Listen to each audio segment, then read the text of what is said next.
Hey guys, tonight we're stepping right through the golden gates of Chang'an, the beating heart of Tang Dynasty China, where the air smells faintly of sandalwood and hot dumplings from street vendors you can't quite see over the palace walls.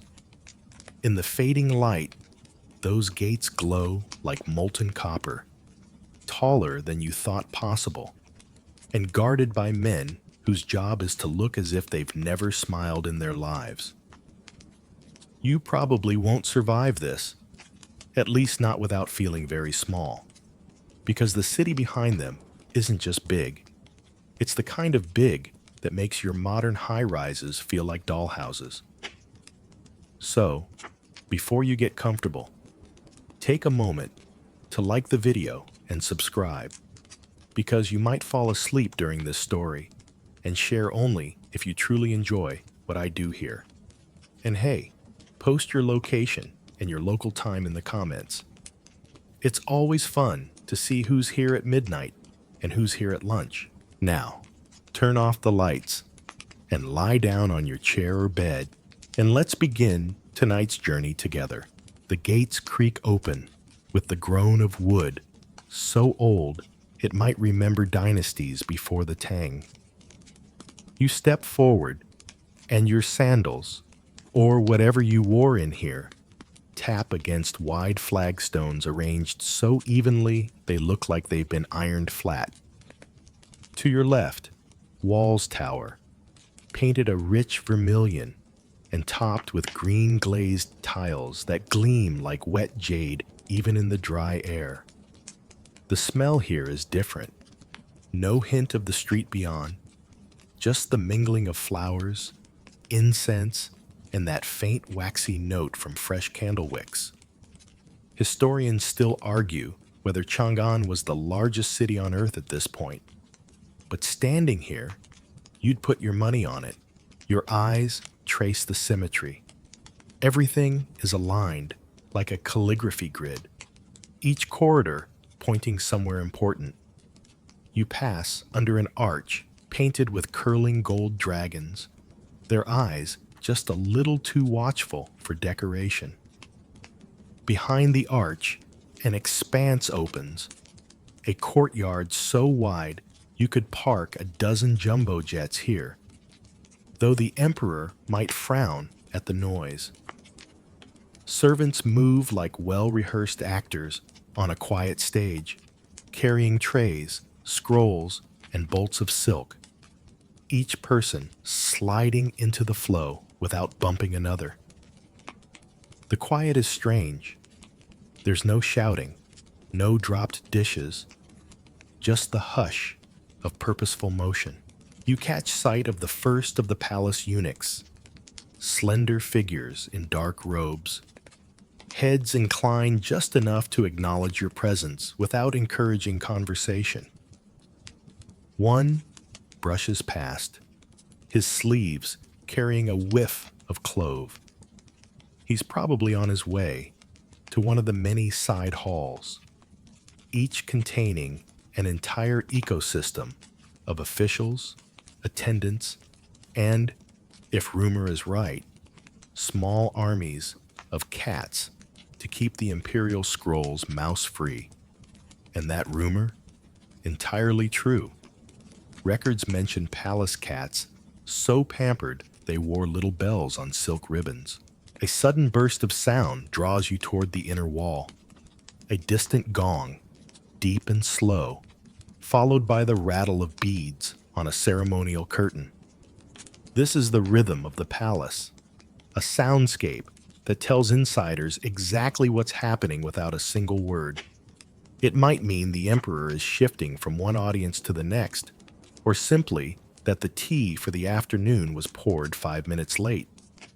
Either way, the schedule here runs like clockwork, though the clocks are human, trained for years to be both invisible and exact. The scent changes again as you near the next gate. This time, it's all sandalwood and peony, a deliberate pairing meant to calm nerves and, if court rumors are to be believed, encourage agreeable moods in visiting officials. You step through into another courtyard, this one lined with statues of mythical beasts, lions, tigers, and a few hybrids that look like they were invented halfway through a dinner conversation. Each is carved from a single block of stone, worn smooth in places where hands have touched them for luck. Your guide, a faceless presence who never speaks, leads you toward the central axis of the palace. The air thickens with expectation, as though you're walking toward the very center of gravity. The paving stones here are a different color, a pale gray that makes the reds and golds of the walls around you glow even warmer. The afternoon light catches on gilded roof edges, scattering little sunbursts into your eyes. Somewhere nearby, a cluster of palace maids kneel by a pond, scooping fallen petals from the water. You'd swear one of them just smiled at you, but it might have been a trick of the light or wishful thinking. You pass under a set of enormous double doors, bound in bronze. They open with that same ancient groan, revealing the outer court to the emperor's audience hall. Here, the space seems to inhale you. The sheer scale of it is dizzying. Rows of columns like a forest, each painted in vermilion and wrapped with coiling dragons that look ready to slide down and inspect you. You half expect to hear your own footsteps echo back, but the sound is swallowed by the carpet, so thick your shoes sink into it. A few scholars are gathered at the far end, each in robes the color of ink and autumn leaves. They're talking softly, perhaps about a new poem, or the merits of a recently painted scroll. You wonder if they ever discuss the city outside these walls, or if their world begins and ends here. One older scholar glances your way, his eyes crinkling. Maybe he's wondering the same thing about you.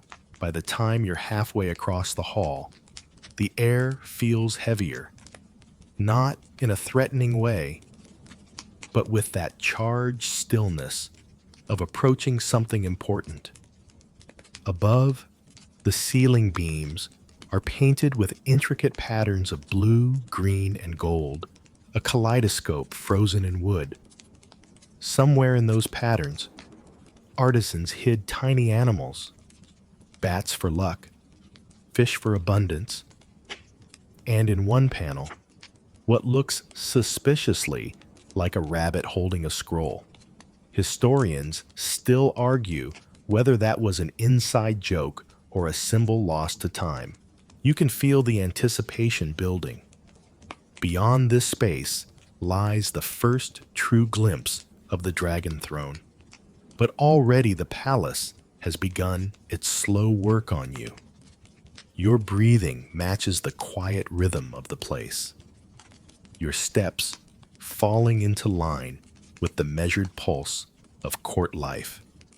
And maybe, just maybe, you're starting to think you could get used to this, if you could survive the weight of so many watchful eyes. The audience hall narrows just before it swallows you whole. Two more bronze-bound doors swing outward, their hinges sighing like they've been holding their breath since the last ceremony. Beyond them, the air is warmer, touched with the faint sweetness of burning agar wood. The light shifts too, less of the bright, open courtyard glow, more of a filtered, almost liquid gold that makes everything feel suspended in time. At the far end, raised on a broad, stepped dais, sits the Dragon Throne. It isn't actually shaped like a dragon, sorry to disappoint, but it is a masterpiece of lacquered wood and curling gold leaf, every armrest carved into twisting clouds.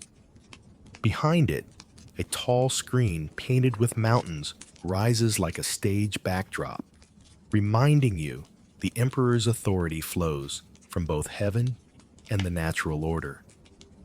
Historians still argue whether this particular screen was chosen for its symbolic peaks or because it hit a drafty spot in the wall. Tang Xuanzong sits there, robed in imperial yellow, a color no one else in the empire is allowed to wear. Up close, you notice his posture isn't stiff like you imagined. He leans ever so slightly to one side, as though indulging in the comfort of a throne he's sat in for decades. His face is composed, but his eyes have that restless flicker of a man who has seen thousands of petitions, heard thousands of flutes, and maybe tasted thousands of tea blends in this very spot. You could almost imagine him counting concubines instead of court cases, though he's probably done both. A low murmur threads through the hall, ministers lining the sides, whispering like polite bees.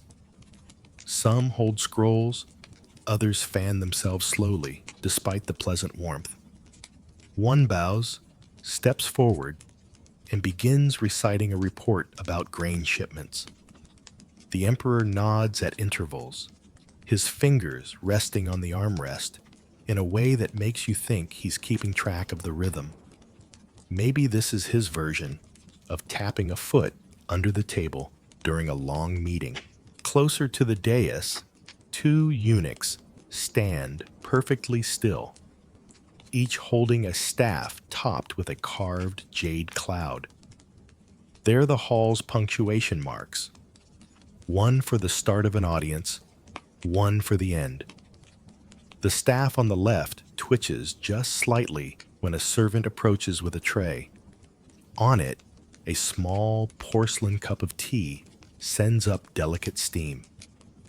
The servant kneels, offers it with both hands, and retreats without a sound. The emperor doesn't drink yet. Maybe he's letting it cool. Or maybe he's using it as an olfactory shield against the less fragrant realities of court politics. Your eyes drift over the room's details. Between the columns, embroidered banners hang, their threads catching the light like caught spider silk. One shows cranes in flight, another waves of stylized clouds, another a coiled dragon looking suspiciously smug. A fact bubbles up in your mind. In this dynasty, a dragon's 5 claws marked imperial status. 4 claws meant you were important, but not that important. The banners here? Definitely 5-clawed. A scribe to your right is busy recording every exchange on a long strip of bamboo slips tied with silk. His brush dances so fast, you half expect it to catch fire. In the corner, another scribe sharpens his reed pens with a tiny knife. He blows on the blade to clear the shavings, and for a moment, the faint scent of green bamboo cuts through the agar wood. That's the sort of tiny sensory note you'll remember later.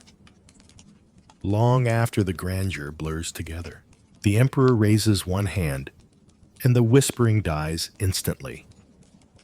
A general steps forward, armored in lamellae that shimmer like fish scales.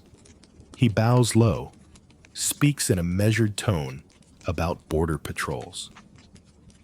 You notice the emperor's gaze drift, not away rudely, but as though weighing something else entirely. Historians still argue whether Xuanzong's attention in these later years was as sharp as in his youth, or whether the distractions of music, poetry, and yes, a certain vast harem, pulled his focus elsewhere. A quiet joke stirs in your mind. If multitasking was an imperial art, Xuanzong might have been its reluctant master, signing edicts with one hand while choosing next week's courtyard entertainment with the other. You almost smile, but the gravity of the hall presses it back down. Suddenly, a palace musician enters, unusual for a formal audience.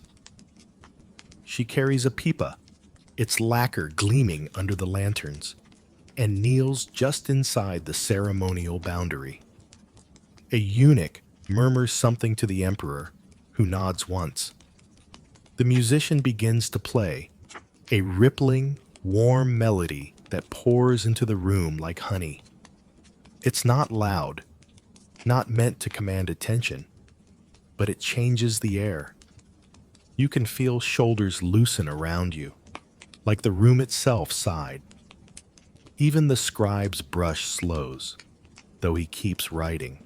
The emperor leans back, the first hint of a smile touching his face. You realize you're witnessing something rare, a blending of politics and pleasure in the same breath. Maybe this is how he keeps his court in balance, reminding everyone that life, even in its most formal moments, has room for beauty. When the song ends, the musician bows deeply and withdraws. The room shifts back to its careful choreography. The emperor signals with a flick of his hand, and another petition begins. This one about repairs to a bridge washed out in last season's floods. You catch a glimpse of the court architect stepping forward, his sleeves embroidered with a pattern of tiny rooftops. Probably a humble brag stitched right into the fabric.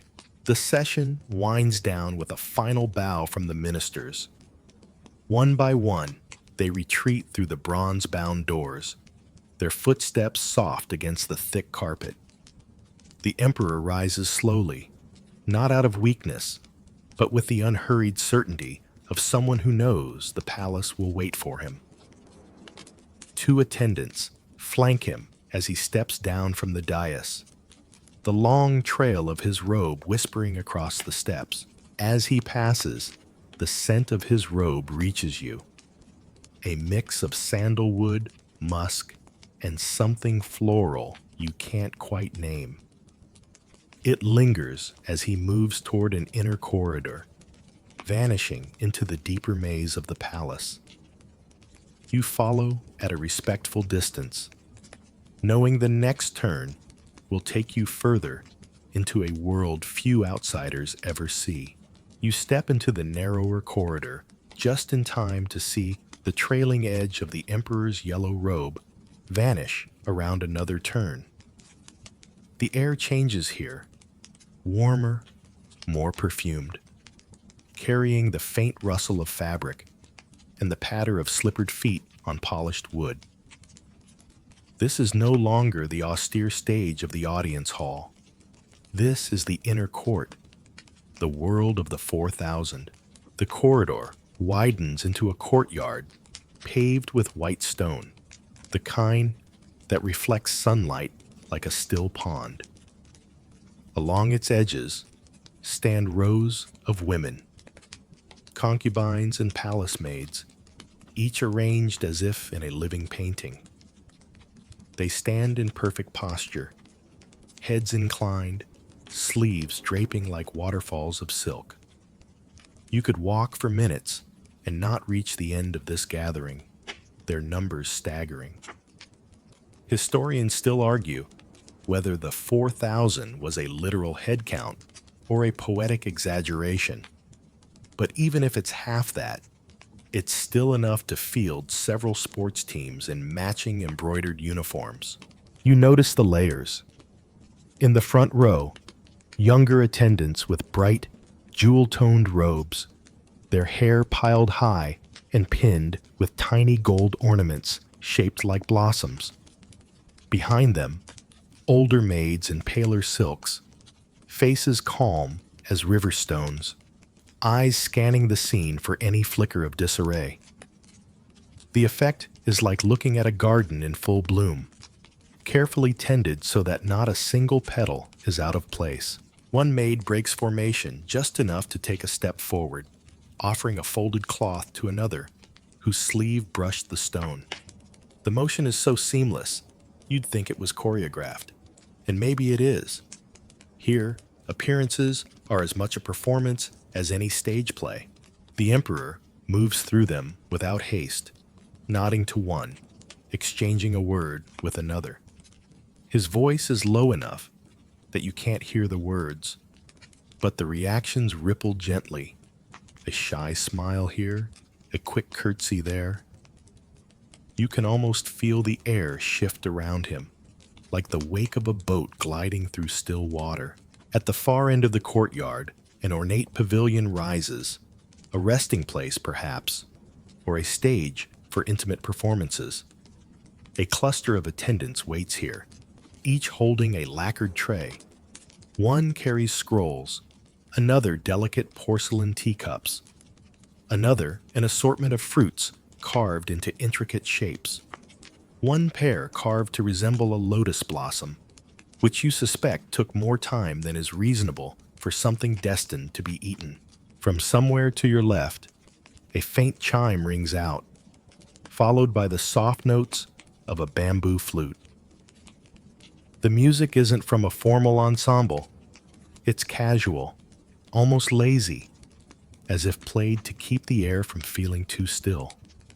A tiny sparrow flits down to the edge of the courtyard fountain, cocking its head at the sound before darting away. You catch snippets of conversation among the women about a new shipment of silk from the south, the taste of a rare melon that arrived this morning, the quality of the last batch of incense. It's the sort of domestic chatter you might hear in any household, except here, the house is the size of a small city, and every detail could end up on a scroll in the archives. Your guide, still silent, still slightly uncanny, directs your attention to a pair of attendants in pale green, carrying between them a tray draped in gold-threaded cloth. When they pause to shift their grip, you glimpse what's underneath. A set of tiny, jeweled hairpins shaped like phoenixes mid-flight. They sparkle even in the shaded light, and you can't help imagining the subtle competitions that must erupt when such gifts are distributed. A sudden breeze stirs the courtyard, carrying with it a fragrance of plum blossoms and something richer. Ambergris, maybe. You tilt your head upward and notice the trellises above, hung with trailing wisteria. The petals sway like small, sleepy bells, dropping a few to the ground where they're quickly swept aside by a watchful maid. There's movement at the pavilion. The emperor steps inside, sits at a low table, and gestures. From the crowd, a young concubine emerges, her robe a deep lapis blue that catches the eye even in this sea of color. She kneels, pours tea with a precision that suggests hundreds of rehearsals, and presents it with both hands. He accepts, sips once, and nods. An acknowledgement that might be as valuable as gold in this world. Historians still debate whether the emperor personally knew even a fraction of these women's names. Some argue he would have recognized only a favored few, while others believe his poet's mind and keen memory allowed him to connect faces, talents, and voices in surprising detail. Watching him now, it's tempting to believe the latter, though you suspect the truth is somewhere in between. Human memory can only hold so much, even for an emperor. One corner of the courtyard holds a small pool where koi glide beneath the surface, their colors shifting like living jewels. A pair of maids crouches at the edge, scattering crumbs into the water. One giggles softly when a particularly bold fish splashes her sleeve. The sound is quickly swallowed by the greater hush, but it lingers in your ear, a reminder that even here, in this rigidly ordered world, small moments of ordinary joy exist. As the afternoon lengthens, the courtyard begins to empty in measured streams. Groups of attendants slip away through side passages, no doubt to their assigned quarters or duties.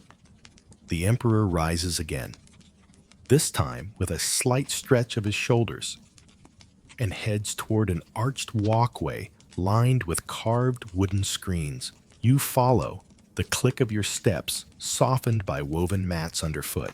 The further you move from the courtyard, the more the voices fade, replaced by the muffled hum of distant activity. The clatter of ceramic lids in a kitchen, the shuffle of slippers in a laundry hall, the faint creak of a gate opening somewhere deep in the palace maze. You glance back once at the emptying courtyard. Without the crowds, it feels bigger, quieter, almost like a stage after the audience has gone home. You imagine it will fill again soon. Another performance in the endless cycle of service and spectacle. But for now, you turn back to follow the emperor into the next layer of his world, where the scents grow sharper and the shadows grow long. Night thins to silk, and the palace breathes you into dawn. The lanterns along the covered walkways are dim nubs, their wicks a last orange whisper. Somewhere, a wooden clapper knocks 5 steady beats, and the gates answer with the low throat of a drum. You feel the place reset, like a giant, well-oiled water clock tipping its ladle and starting again. Cool air slips through the corridors with the first scents of the day. Crushed jasmine from a sleeve brushing past, agarwood sneaking in from a brazier, and that bright green note that always means tea leaves have just been opened. You follow the sound of quiet bustle into a dressing court where morning is a ceremony with 100 small stages. Attendants move in rings around racks of robes graded by season, rank, and purpose. The colors are more restrained than feasting hour, as if sunrise prefers modesty. A senior maid in moon-gray silk checks a ledger and nods, and 2 others glide forward with robe layers folded like precise clouds. You notice the inner lining is scented, tiny sachets stitched into the seams. In the Tang, fragrance isn't an afterthought. It's etiquette in vapor form, a polite hello that arrives before you do. One mainstream fact floats up like steam.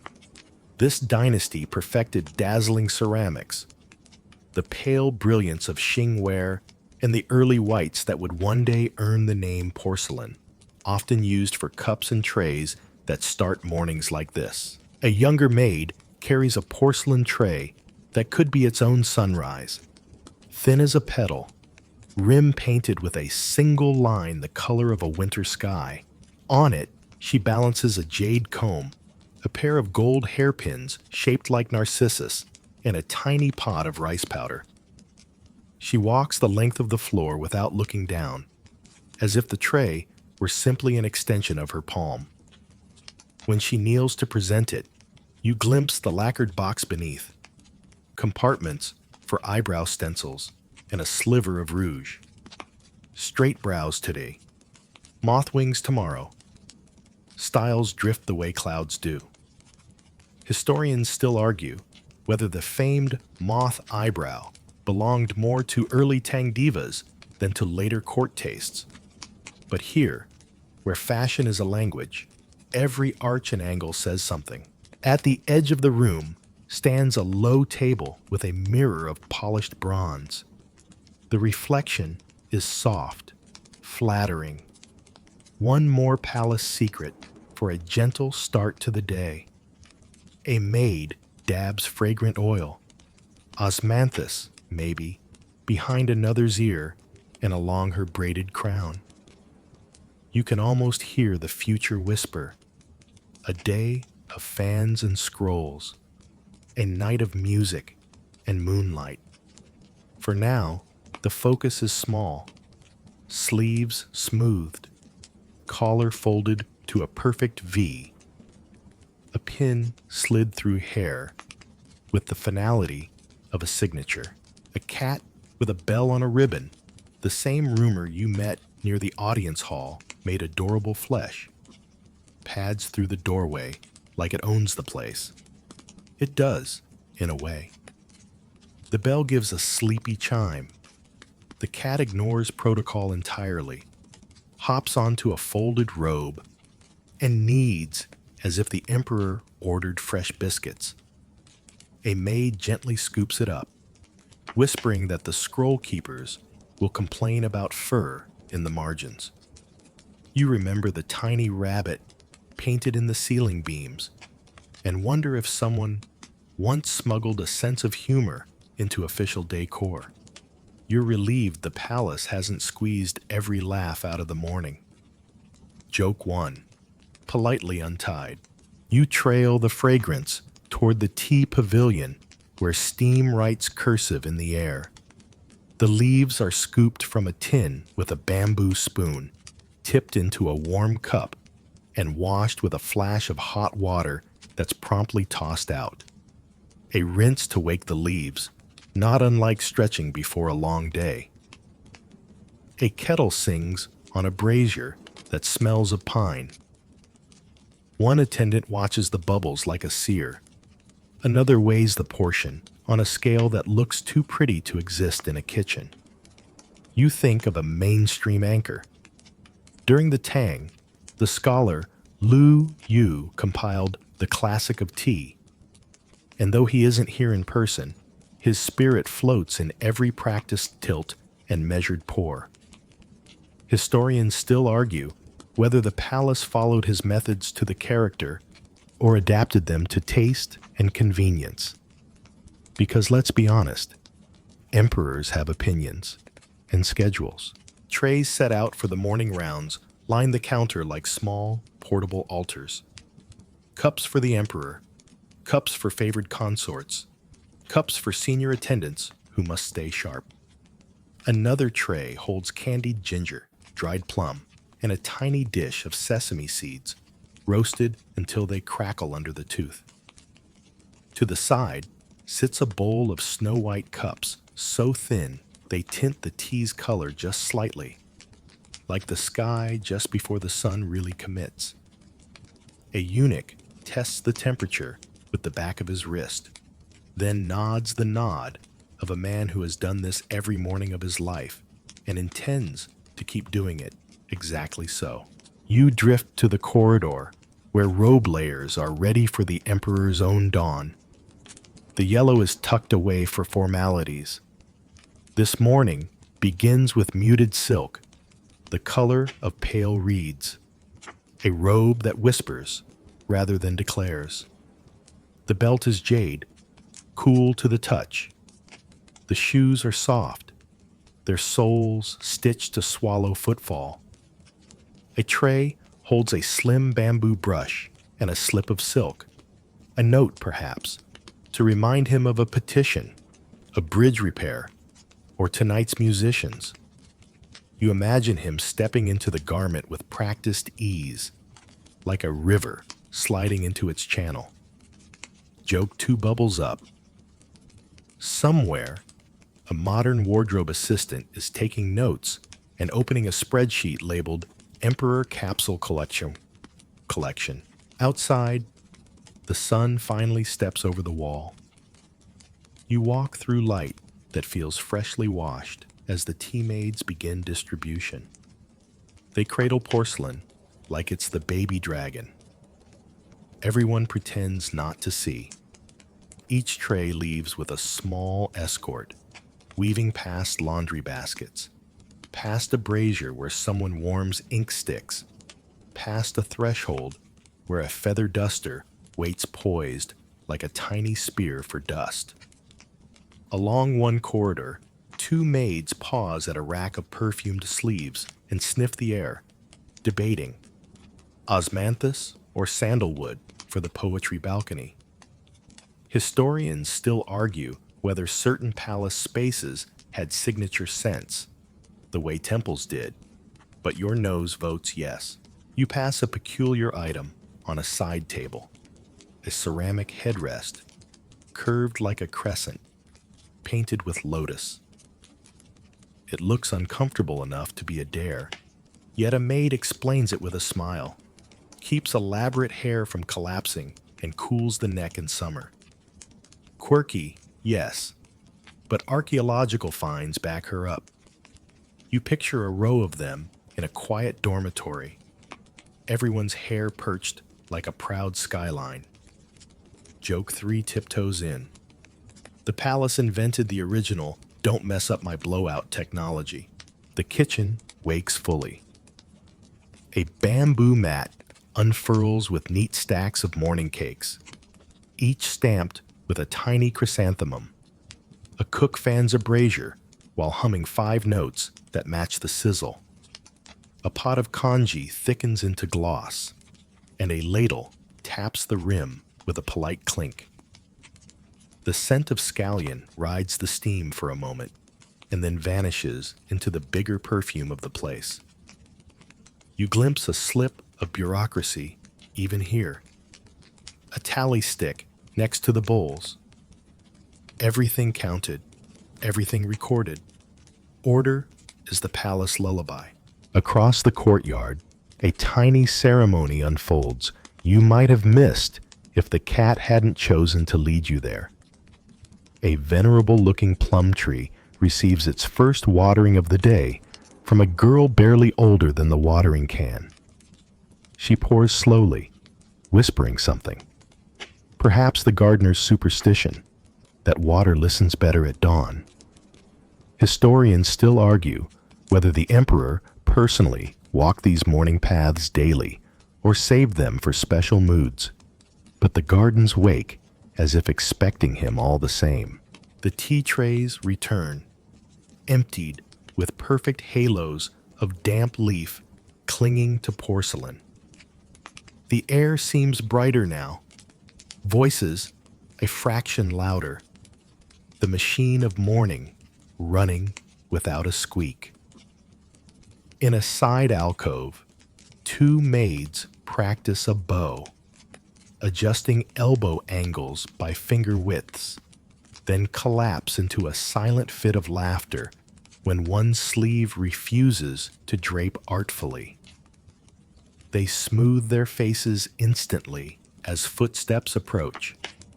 Playtime is a secret flavor here.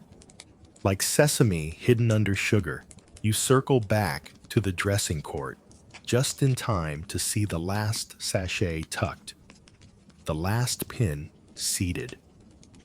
A bell sounds soft and sure.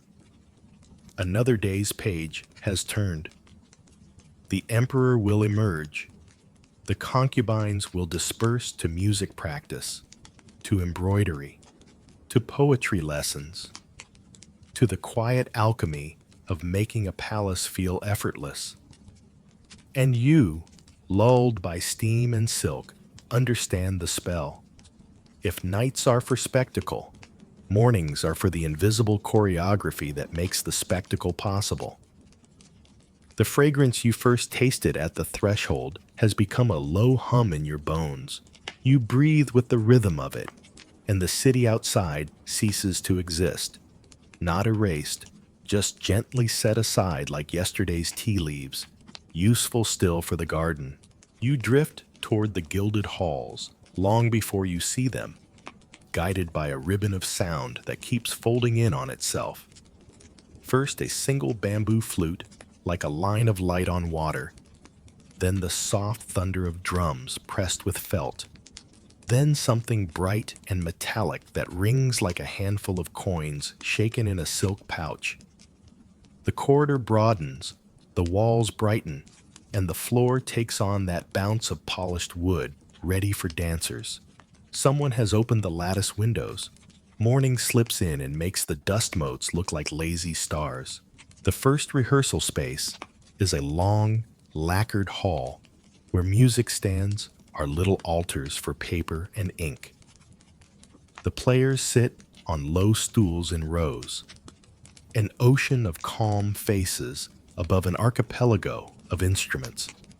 Pear-bodied pipa nestled against brocade, The vertical Konghu harp propped like a doorway to a smaller, kinder world. The seven-string guqin lying horizontal and dignified as a sleeping cat. The actual bell cat, by the way, is here too, threading between ankles and judging everyone's tuning. A eunuch taps a small wooden fish, and the room inhales together. The downbeat drops, and a pattern unspools, steady, then circling, then playful, as if the music is warming up its own joints. A mainstream anchor drifts into place with the rhythm.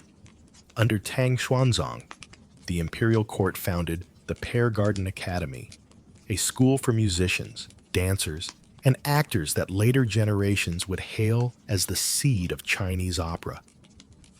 You can feel its roots here, the precision, the poise, the way a glance from the lead instructor straightens a whole row of elbows. Musicians wear sleeves pinned out of the way, revealing hands that carry calluses like discreet medals. Some have false nails or caps tied on with silk to coax a brighter attack from the strings. Others powder their fingertips so they slide cleanly across gut and silk. The conductor, if you can call him that in this age, is a calm figure with a strip of white silk in his hand. He doesn't shout. He breathes in shapes the ensemble follows. When the pipa needs to sparkle, he lifts the silk as if showing them the morning. When the drums must whisper, he draws it down like closing a curtain. The hall itself joins the band. The lacquered panels sweeten every echo. The carved rafters move sound along like a polite host easing guests to their seats. You stand under one beam carved with clouds and cranes and feel the tone gather above your crown, as soft as a hand resting there. The piece changes. Now, something with footsteps stitched into it, and a side door opens to reveal dancers in rehearsal robes. Their sleeves hang long and pale, like captured moonlight. They mark steps in near silence, faces relaxed, feet drawing patterns on the wood. At their lead is a woman with the kind of perfect balance that suggests years of turning without ever bumping a table. She lifts her arm, and the room seems to stretch to follow. Joke one bubbles up. If she ever reached for the last dumpling at dinner, no one else would even try. You circle the perimeter as the ensemble rotates sections. Wind, plucked strings. Then a bright interlude from the sheng, that reed mouth organ whose gourd-shaped body is said to copy the call of a phoenix. A quirky tidbit perches on your shoulder like the bird itself. Legend says the instrument's rising chords inspired the Chinese word for harmonious ascent in court ceremony, and some players practice breathing through their nose while sipping tea, keeping tone steady without a break. So yes, circular breathing meets breakfast. The sheng player here proves it, a cup balanced beside his knee, steam pretending not to be impressed. The repertoire widens. You hear traces of the Silk Roads, rhythms with a camel's swaying patience, melodies that seem to carry dust from far-off deserts. The pipa part, quick and articulate, bears a shape scholars tie to Kucha and Sogdian hands. The Konghu's arpeggios fall like water beating off eaves after a storm. It's a reminder that Chang'an isn't a sealed jewel box. It's a crossroads. Historians still argue whether certain court favorites were truly foreign imports or homegrown imitations polished to imperial shine. But your ear votes for collaboration more than conquest. Between pieces, the room relaxes like a cat after a stretch. A drumhead receives a careful dab of water for warmth and pitch. A dizi flute gets a new dymo membrane glued over its buzzing hole with a paste of garlic and rice. The faintest whiff of kitchen sneaks into the hall, and suddenly you are very aware that kanji exists. A Guchin student rubs rosin into thread-like silk strings, the motion absent-minded and loving, as if he's polishing the idea of sound rather than the string itself. He checks the harmonic points with one finger, producing bell-like tones that hang longer than seems reasonable, like a thought you can't shake. Your path takes you past a quiet alcove where a small trio rehearses a lullaby meant for evening courtyards. Pipa, xiao flute, and a low drum you feel in your ribs more than you hear. The tune is simple, but the space between notes is where the palace hides its gentleness. A maid pauses with a tray of teacups, held at shoulder height for balance, and doesn't move again until the phrase resolves, as if any clink might unravel the melody. You notice her sleeve carries that osmanthus scent from the dressing court. The morning's perfume has followed you here, a breadcrumb trail made of flowers. Along the back wall, racks of costumes hang like sleeping birds. Some are rehearsal ruffs. Others wear embroidered hints of phoenix, river, cloud, or mountain. A mask with painted brows watches you from a shelf, its expression serenely theatrical. A note pinned to it reads only "fan tilt left," which is either an instruction or a minimalist poem. A corner screen hides the percussion array, wooden fish, temple blocks, tiny bells tuned like raindrops, and a pair of clapboards worn smooth by years of endings. You tap one lightly. It answers with a crisp little yes. A eunuch appears instantly, smiling the way you smile at a toddler reaching for a museum vase. You withdraw your hand. Joke 2. You have now been politely told off by a percussion instrument. Another hall opens with more grandeur, gilded brackets, heavier lanterns, a floor polished to water. Here, the great ensemble gathers, dozens strong. When they launch into a ceremonial piece, the air seems to square its shoulders. Patterns braid together, a stately theme from the winds, answered by strings, lifted by sheng chords that feel like windows thrown open. Somewhere inside this architecture of sound lives the state, the idea that order can be sung. A mainstream thread ties again. The Tang court distinguished between ritual music for the altars and banquet music for pleasure. Today's schedule leans toward the latter, but the bones of ceremony never quite leave the room. You pause by a low table stacked with rolls of bamboo and paper, inkstones arranged like black cakes. A copyist works quickly, transcribing parts into a notation that looks like a secret recipe. Numbers, characters, dots, asterisks of another age. Historians still argue whether what you're seeing is an early ancestor of Gongche notation or a palace-specific shorthand lost to time. The copyist doesn't care. He lifts his brush, blows on the ink until it glows, and sets the next line down as easily as breathing. A small commotion rises when the bell cat jumps neatly into an open pipa case and refuses to leave. The player attempts all the classics: PSP, PSPS, gentle shoeing, bribery with a tassel, until a maid retrieves the culprit with a practiced cradle and an apology on the cat's behalf. The hall smiles all at once, and then, like a tide pushed by a hidden moon, smooths itself back into readiness. Joke 3 curls at the edges. The imperially funded feline now claims ownership of a state instrument, which, in palace law, probably checks out. As rehearsal winds down, a final piece spins like silk tossed into the air.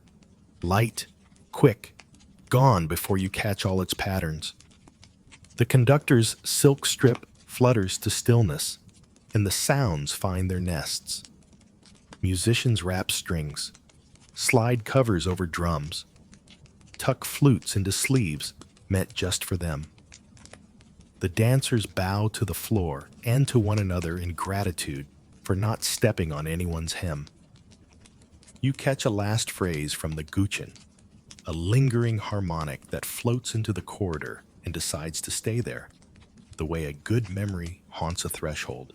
When you step back into the hallway, the palace feels taller, like the music added another story you can't see. Perfume from the tea pavilion creeps to meet you. Somewhere, a ledger snaps shut. Somewhere, a bell marks the hour. Your pulse has learned the palace count. 2 beats for the breath, 1 for the bow, 1 for silence. And the silence now feels full, ready for the next note. You follow it, a ribbon of quiet trailing behind you, toward the gardens where the leaves are already practicing their choreography for the afternoon breeze. You ease out beneath a slanted eave, and the palace opens like a hand, palm full of water and stone. The pathway curls around a stand of bamboo that hushes the air into secrecy. Even your breath learns to tiptoe. Beyond the culms, a small arch bridge rises, the kind that invites you to slow, not because you're tired, but because the view at the top is a polite ambush. From that crest, you see it all. Peony beds raked into islands, ponds glazed with morning, and pavilions perched like patient cranes on lacquered legs. A maid's bell, the cat's naturally, tinkles somewhere behind you, and the sound slips into the garden as if it belongs to the wind. The first peony bed is a quilt of quiet fireworks. Labels in neat brushwork give each cultivar a poem for a name. Moon drunk white, sleep slate pink, teacup dawn. Gardeners move among them with rabbit hairbrushes, flicking dust from petals with the care of librarians. A quirky tidbit the head gardener shares with a smile. On the hottest days, the rarest blossoms wear parasols, little silk umbrellas tied to reed stakes, so their colors don't sulk. You imagine being assigned to hold shade for a flower and think, honestly, it beats a lot of internships.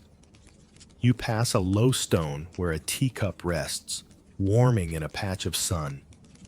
This garden drinks slowly, and you fall into its pace without protest.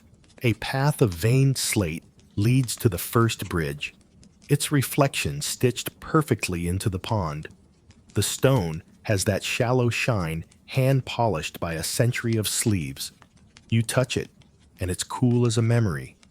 You think of a mainstream anchor, not far from this world, the Zhaozhou Anji Bridge, engineered in the Sui era just before Tang, arches with an elegant segmental span that still stands. The same confidence of stone and void lives here, scaled to whisper instead of boast. Stone is the patient musician, an elderly attendant says as she sweeps, "If you listen, it keeps the beat." She taps the broom twice, and the koi below flare like falling leaves. On the far shore, a carp pries a bubble from the surface and swallows it with theatrical satisfaction. 2 maids kneel with a wicker tray of pond snails, tipping just a few in as a treat. The gardeners claim the koi can be coaxed by clapping in certain rhythms. You promise yourself not to test the theory and then clap once anyway. Three fish arrive like a committee with opinions. Joke 1. Congratulations. You just scheduled a meeting with Koi and forgot to invite snacks. Willow fronds comb the shallows and then let go. Water writing cursive on their tips. A pavilion steps into view. Octagonal. Red pillars. Roof like a folded fan. Inside, a stone table holds a game of Wei Qi paused mid-battle. Black stones and white stones wait in a constellation you don't understand but respect. The shape looks like two currents learning to share the same river. Historians still argue whether the emperor preferred Wei Qi over pitchpot in his garden hours, and whether he truly played to win or to listen to reports wrapped in the non-committal chatter of a friendly match. You trace a finger over the board's grid and realize you're doing the same thing the garden asks, imagining paths. The bridge after that is flatter, humbler, almost a suggestion. Worn granite spills into the grass where peonies tilt their powdered faces. The Tang adored peonies, the king of flowers, poets called them. And in Chang'an, the spring viewing became a social tide. Under Xuanzang, the custom swelled like the petals themselves. You can almost hear a courtier rehearsing praise as he walks, practicing a sigh that sounds spontaneous. A maid near you says certain blossoms prefer ground bone in the soil. Another swears by crushed porcelain as drainage. Quirky? Yes. But you've seen the bowls stacked for breakage in the ceramic workshops. Even shards can be tender to a root. A breeze reaches for the wind bells strung along a corridor of wisteria, and the garden answers in silver syllables. You follow that sound to Kujang Pool's miniature along the south wall. Water broad enough to borrow sky. Edges planted to blur the seam between maid and born. Borrowed scenery, Jiejing, the elder gardener murmurs, letting the horizon do the painting for you. A mainstream fact steps quietly alongside. The empire's taste for shan shui, mountain and water, shaped both painting and garden craft. And Tang poets like Wang Wei made whole worlds inside a few brush strokes that builders then tried to coax into wood and stone. Whether Xuanzang personally quoted Wang Wei while choosing a rock for a stream bend, historians still argue. Your vote is that the emperor at least hummed a couplet while approving the invoice. You come upon a rockery, pretending very successfully to be a mountain. Water threads out of it in three ribbons. One bold, one shy, one easily distracted, and patters into basins carved like fallen leaves. The air cools to temple temperature. A boy in gardener's blue works a bamboo scoop to rinse moss from a crevice. And for a moment, the entire garden smells like rain on old roofs. Down the slope, a maid discreetly empties yesterday's tea leaves into the beds. Nothing is wasted here. Not flavor, not shade, not a single spent petal, if it can nourish the next one. You remember the dressing court's powdered rice and realize this place has powdered time. Along a lattice fence, peony tutors, older attendants with sun hats and the crisp authority of people who have outlived fashions, coach younger maids on the art of carrying a flower without bruising pride or petal. Hold low, one says. Let the blossom decide. A tiny lecture on posture follows, a reminder that in a palace where fans speak and sleeves vote, even blooms have body language. The cat patrols by, as if checking standards, and approves by ignoring everyone. Joke 2. In every organization, there's a manager who leads by selective disinterest. You slip into the shade of a ginkgo, leaves small as soft coins, and find a marble bench set over an ice well, a summer luxury made of patience. Blocks cut from winter rivers sleep in a chamber below, turning the stone above into a cool breath. A tray sits there with a porcelain pitcher beaded in dew, and two cups so thin the light thinks twice before going through. A mainstream note hums. Imperial compounds kept ice houses centuries before the refrigerator, and courtyards like this use them to tint heat with mercy. The sip you steal tastes like the first idea of water. Pushing on, you cross a covered gallery painted with migrating geese. The painter gave them personalities, one smug, one late, one deeply concerned about cloud shapes. And you cannot unsee it. Beyond, a slope dips to a stand of dwarf pines trimmed to the hour. There, a small stele records a poem about peonies so restrained it almost laughs at itself. The inscription claims an imperial hand. Historians still argue whether the brush was actually Xuanzang's or a court poet's promoted to imperial pen for the day. Either way, the characters hold their own weather, each one a little pavilion of ink. The final turn brings you to a bridge with railings carved like waves. It leans you over a pond where lotus pads wait like green trays for the future. In summer, this surface will be a theater of slow fireworks, buds rising, symbols of leaves catching rain, seed heads like shower heads for birds. A maid shows you a pair of chopsticks with the ends nicked shallow. A seed catcher, she says, for when the goldfinches get rude. You love how even the tools smile.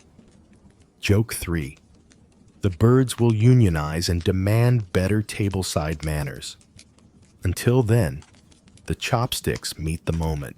On the far bank, a peony just tips open, and the whole garden seems to lean in without moving. The emperor's path threads along the water's lip, quiet footfalls, two attendants, a respectful ripple behind. He stops, not for a decree, but for a bee, watches it work the bloom. The way empire can focus down to a single, competent insect, doing its job with fuzzy legs. He says nothing, which is its own kind of policy. The attendants take a tiny half-step back, learning the lesson plants give freely. Not every touch improves. Not every pause needs filling. You breathe with the garden, a 4-beat waltz. Step, look, listen, linger, and feel the palace's earlier edges soften. Music from the halls arrives thinner but sweeter, a memory you can hear. Osman Thus from the dressing court lingers like a promise.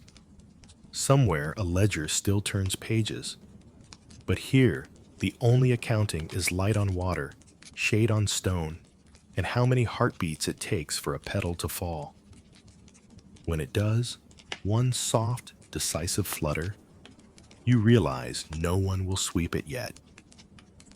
The garden understands what the city beyond sometimes forgets. A little beautiful mess is the thumbprint of life. The tea pavilion waits at the edge of the garden like a quiet thought. Rafters lifted as if listening, doors breathing in and out with the breeze. You step across the threshold, and the air changes again. Lighter, softer, perfumed with osmanthus from the dressing court, and a shy curl of pine smoke from the brazier. Steam drifts up in pale ribbons, catching sunlight and carrying secrets to the rafters where carved swallows pretend not to eavesdrop. The whole room feels like a cupped hand. On the central table, the implements line up with the confidence of tools used well. a flat pan for roasting, a stone mill for grinding, sieves fine as spider silk, scoops, a bamboo ladle, and a kettle whose belly reflects the brazier's small orange heart. A senior maid in tea-gray silk nods to you as if you're a regular. Her hands move with small, exact mercies, no fuss, no wasted motion. She lifts a compressed tea cake from a jar the color of river mud, its seal stamped with a phoenix crest. Tribute leaves, her junior whispers, proud but measured, and you catch a mainstream anchor. During the Tang, tea shifts from farmhouse brew to imperial habit, codified by Lu Yu's classic of tea, a text everyone quotes even when they claim not to. The senior maid warms the pan and kisses the cake against the heat, just enough to wake the aroma, not enough to scorch. The scent blooms green and soft, with a nutty edge, like toasted rice. Using a small pick, she teases flakes into a bowl, sets them on the stone mill, and turns the handle until the room smells like hillside and rain. Powder falls through the sieve in a fine snowfall and gathers like dawn light on the tray. Beside you, a lesser attendant practices the hand pour without water, invisible liquid arching from kettle to cup in perfect pretend. Joke one slides across your tongue. The palace invented air latte art, and she's nailing the swan. A gong the size of a hand clicks once. Water time. The junior maid ladles from the kettle and pours along the kettle's lip, listening more than watching. Bubbles start at the bottom. Fish eyes, then strings of pearls, then the gentle roar. The three stages you recognize from Lu Yu's advice on boil, as common in this room as breathing. At fish eyes, the senior nods. At pearls, she adds a whisper of salt. Yes, salt, which is one of those things everyone forgets about old tea until they taste it. Historians still argue whether the palace kept to salted tea for daily cups or reserved it for travel and soups. But here, the pinch is a signature, not a disguise. The powder meets the water, not like a dunk, but like a dance. Flicked in at the rim so it spins, stirred with a slim bamboo twig whose tips fray into the suggestion of a whisk. No froth fiesta like later ages, but a silky, even liquor that turns the cup the color of a modest sunset. 3 polite pours follow, first to wake, second to speak, third to remember. Palace names that make the junior smile. She sets the cups on saucers carved with lotus, places a sliver of candied ginger nearby, and the entire tray looks like a poem written without verbs. Steam carries the day's gossip in low, friendly undertones. A maid from the embroidery hall mentions a bolt of blue silk clever enough to lose itself in shadow. Another confesses she briefly named one koi after a minister, then wisely renamed it Lefty. Someone wonders aloud if the bellcat has staff of its own. It does. And the tea-gray senior lifts an eyebrow that says, "Focus, darlings. You sip, and by you mean you." The salt brushes the edge of the tongue, not loud, just aligning the sweetness like a good frame aligns a painting. The heat lands low and steady, something your hands understand before your mind does. Against the far wall rests a tiny shelf of waters, labeled like characters in a play: East Spring, Rain Barrel, New Snow, and Well, Last Resort. The senior chooses East Spring today with a check of her wrist, as though the body keeps a barometer of memory. A quirky tidbit perches in the corner like a wren. The palace keeps a notebook of waters, recording how the kettle behaves, how quickly bubbles rise, how long the pearls remain, which ones sing. No one can agree who started the ledger, but it reads like a diary written by rain. Historians still argue whether Xuanzang himself once favored snowmelt for moonlit recitals, or whether that's a later courtly flex attributed to him for sparkle. Either way, you file Moon Tea under Sounds Fancy, Tastes Like Patience. The bell cat strolls in, accepts 2 strokes from the junior, and claims a sun square near the brazier. It watches the pour with the neutral interest of a supervisor who has mastered outcomes. You wonder if the cat can hear kettle pitch, if some feline corner of the brain hums, there, now. Joke 2 nudges. The true tea master has whiskers and naps on policy. On a side tray, other leaves wait their turn. Purple shoots from Yangxian. A Mengding mountain pick. A darker cake rumored to arrive by horse relay with a wax seal that always arrives unbroken because someone values their job. Tribute tea is currency here, wrapped in ceremony and lists. The eunuch at the ledger writes with neat, stingy strokes. 1 cake opened, 3 slices reserved, 2 sent to the poetry balcony. You almost hear the scratch of ink add a tiny flourish at poetry, as if the brush can't help being pleased. The emperor appears at the threshold like an exhale, the doorway reframing him the way a scroll frame sharpens a painting. No announcement. This is the inner circuit, not the drum, loud audience hall. The senior takes 1 quiet step forward and offers the first cup. The wake. He tastes. No theatrical pause, no sermon, and his eyes soften, which is approval gilded with relief. The second cup goes to the attendant to his left. The third, after a respectful beat, to a concubine whose sleeve you recognize from the koi's edge earlier, the lapis blue that turned the courtyard into a deeper sky. She cups the saucer as if holding a small animal, and you can see how a palace teaches people to be careful with heat, with voice, with the moment itself. Steam goes on passing messages. Someone whispers that the musicians rehearsed a new piece with a sheng line that made an old gardener cry. Someone else mutters about a batch of cups that ring at the wrong pitch when tapped. The senior drifts by those subjects like a boat that prefers the center of the river.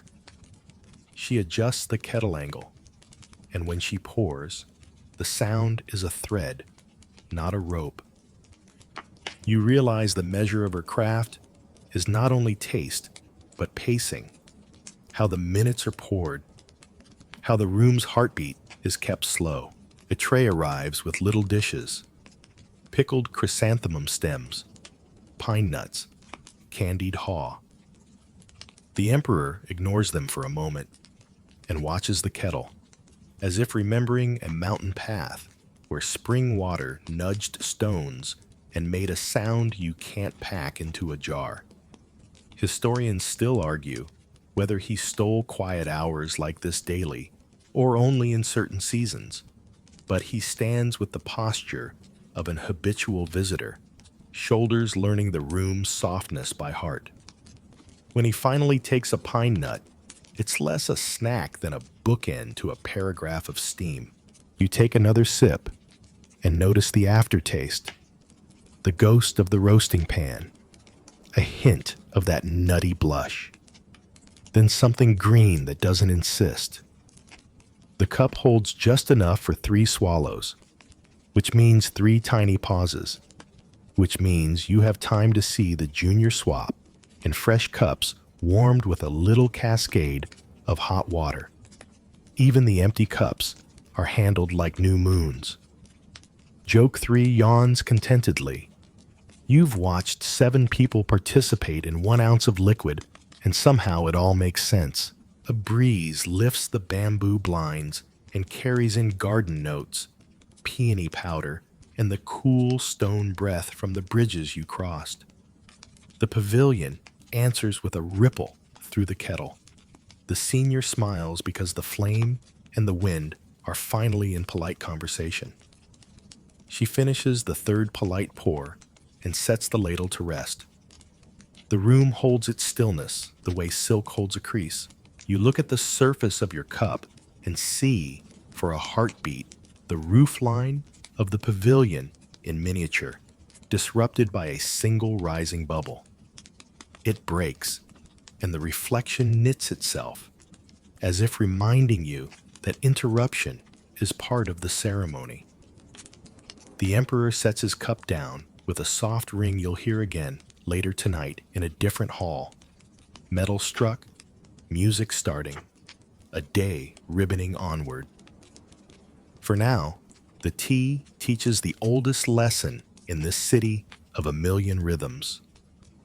Listen first, lift second, pour last.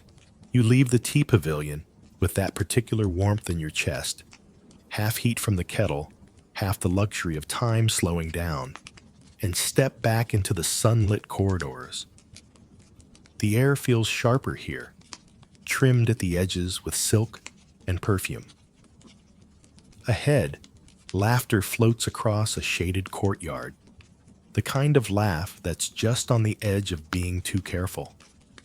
You follow it and step into the open space where the silk games are already underway. The scene is deceptively calm.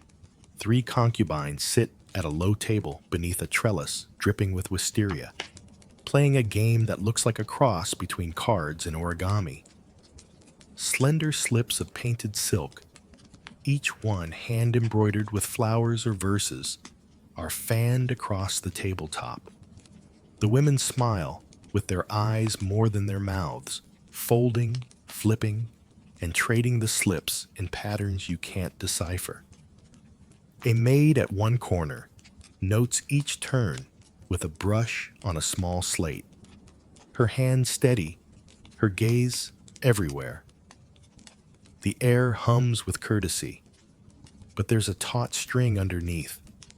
One player's eyes flick ever so slightly toward the emperor's private walkway, as if measuring whether a certain sleeve might be noticed later. Historians still argue whether Tang court amusements were invented to pass the time or to pass coded messages.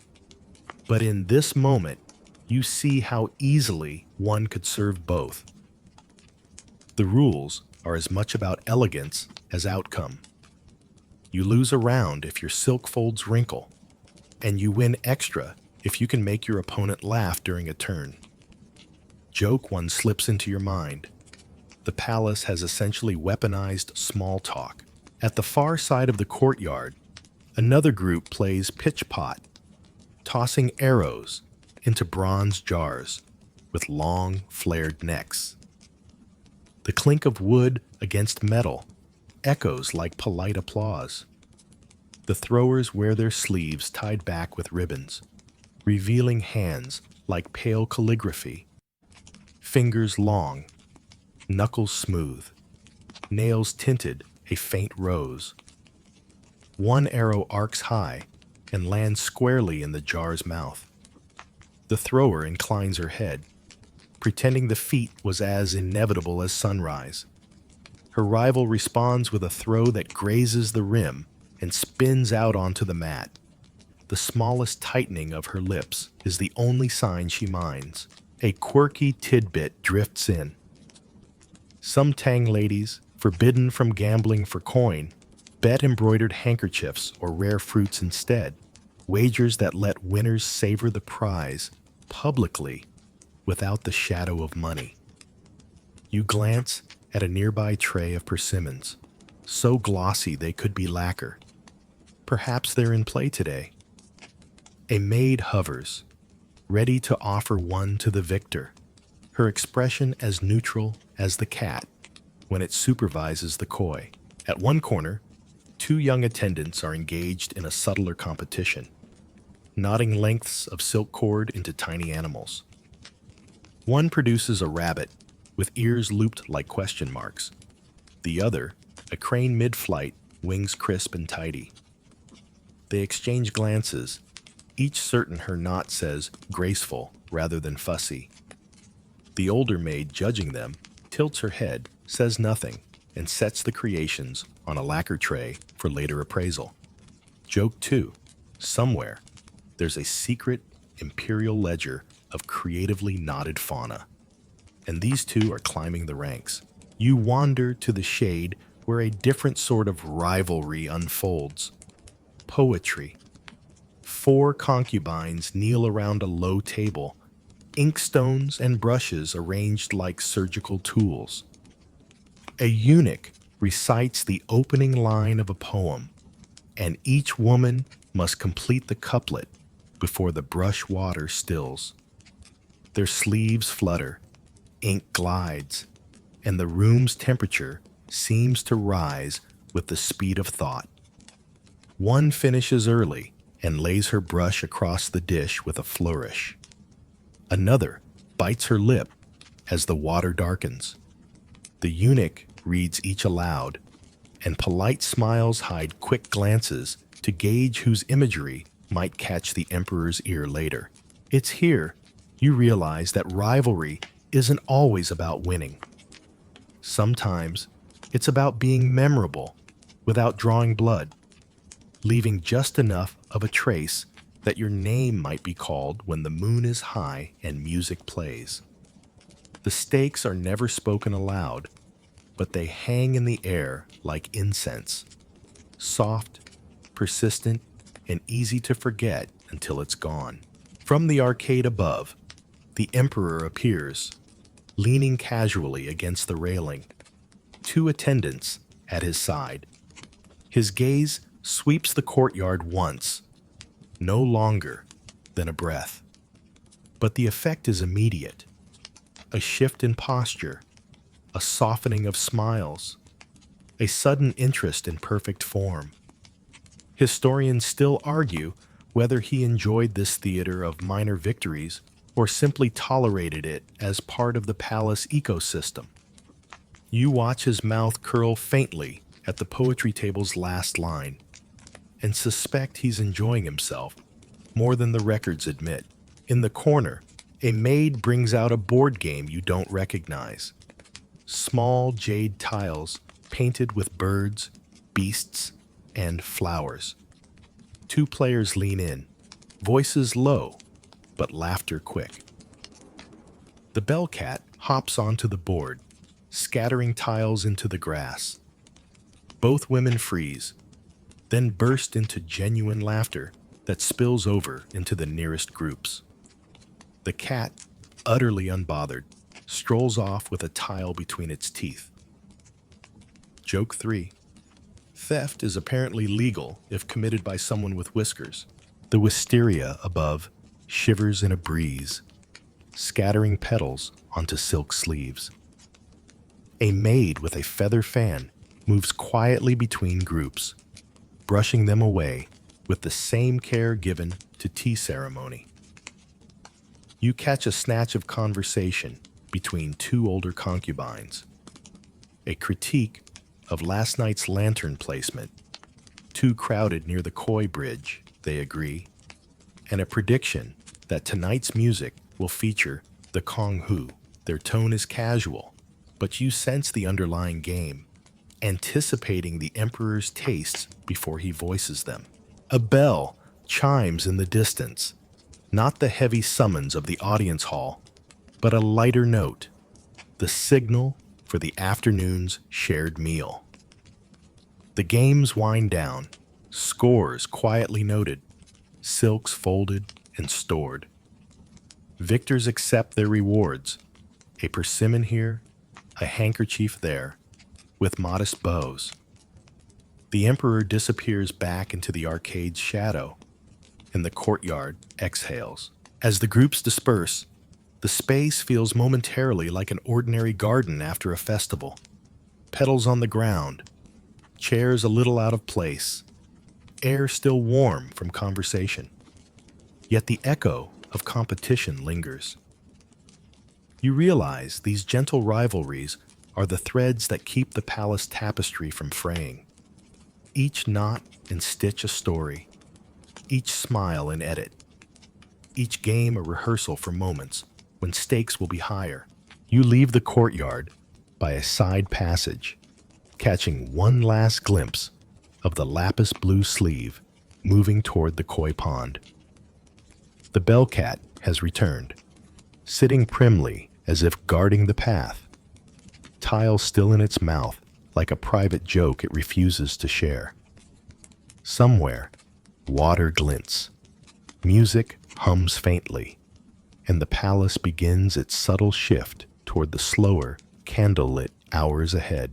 Evening seeps into the palace like ink into silk, slow, certain, and impossible to wash out. You follow the scent before you follow the sound.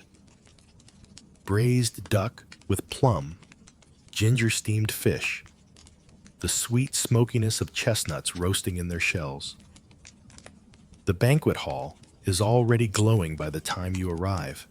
Lanterns lit in ranks, so even the shadows seem to have a seating chart.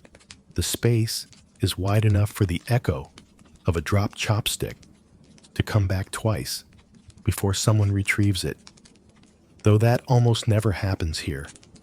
Tables curve in low arcs, leaving the center open for the night's performances. Cushions wait in perfectly aligned rows, silk covers smoothed flat by careful hands.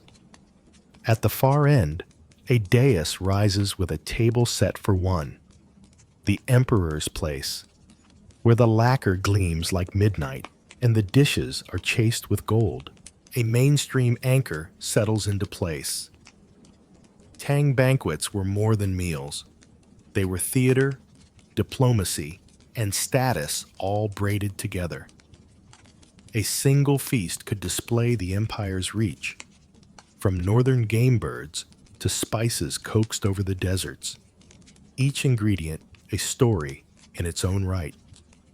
Tonight's story begins with the serving vessels themselves. Wide platters of white xingware, their glaze catching the candlelight, flanked by bronze tripods holding soups that breathe out curls of steam like small, happy dragons. Palace maids glide between tables with the unerring balance of people who've never spilled a drop in public. Their trays are miniature stages, dishes arranged as landscapes, mountains of pickled greens, rivers of sauce, tiny forests of carved cucumber. You catch a quirky tidbit from a nearby servant. Certain cuts of meat are shaped to mimic auspicious characters, so biting into them is considered lucky. You picture a guest politely chewing the word for longevity and wonder if anyone has ever asked for seconds on prosperity. Joke one hums in your mind. I'll have a double helping of fortune, hold the calamity. The emperor enters, not with trumpets, but with a shift in the room's gravity. All heads turn. All sleeves adjust in unison. He crosses to his dais, acknowledges the court with a slight nod, and takes his seat. From the corner, musicians strike the opening chords, soft, like a hand smoothing the tablecloth. The first dishes arrive at his table. Chilled melon slices arranged in a lotus, duck lacquered to the color of old mahogany. A soup so clear it reflects the jade spoon above it.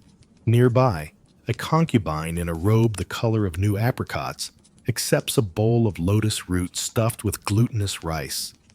She tips her head toward her neighbor, murmuring something that earns a smile. The air is threaded with small courtesies, lifting a dish towards someone else, placing chopsticks down when addressed, pouring wine without looking as if you're measuring who gets more. It's a choreography as rehearsed as the music.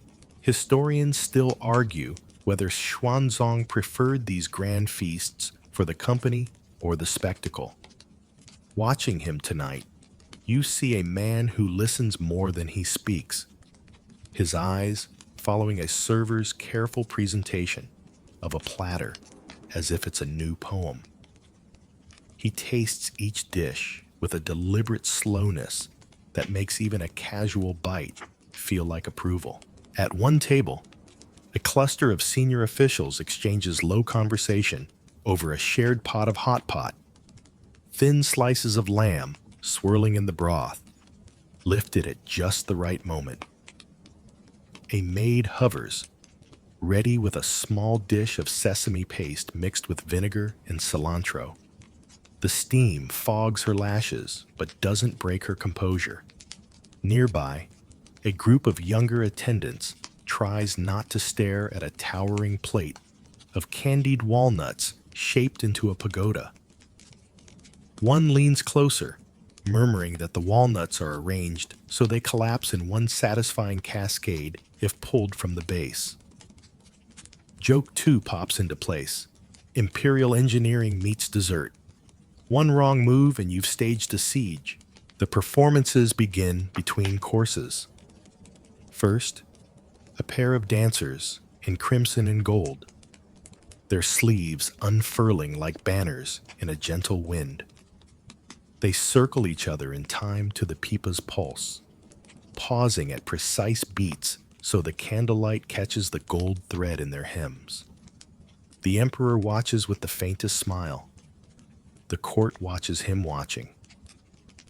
The line between entertainment and politics blurs until it's just another pattern in the brocade. The food keeps coming.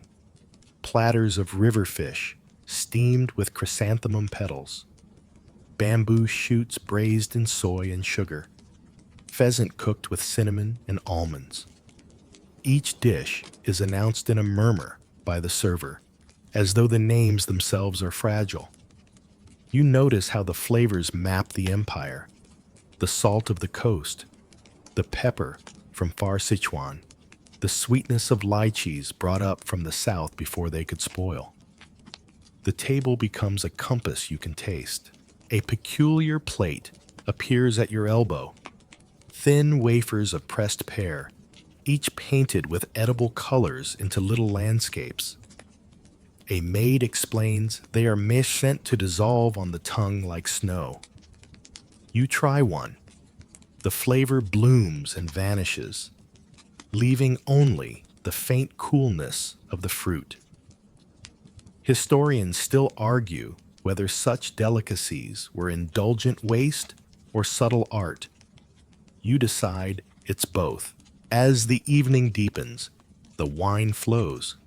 Golden huangju poured from ewers shaped like cranes, its warmth creeping up your neck. Conversation grows looser, laughter lighter. The emperor raises his cup, and the hall stills. He drinks, and the musicians swell the volume by a hair's breadth. It's not a toast exactly, but a signal that the night is in its middle. The way the moon at zenith reminds you there's still time before dawn. The bell cat appears, weaving between cushions, tail up, collecting small strokes from willing hands.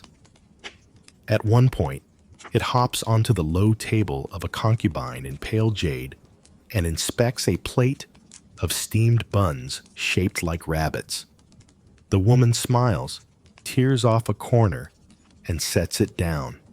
The cat eats with the self-assurance of one who knows it won't be scolded.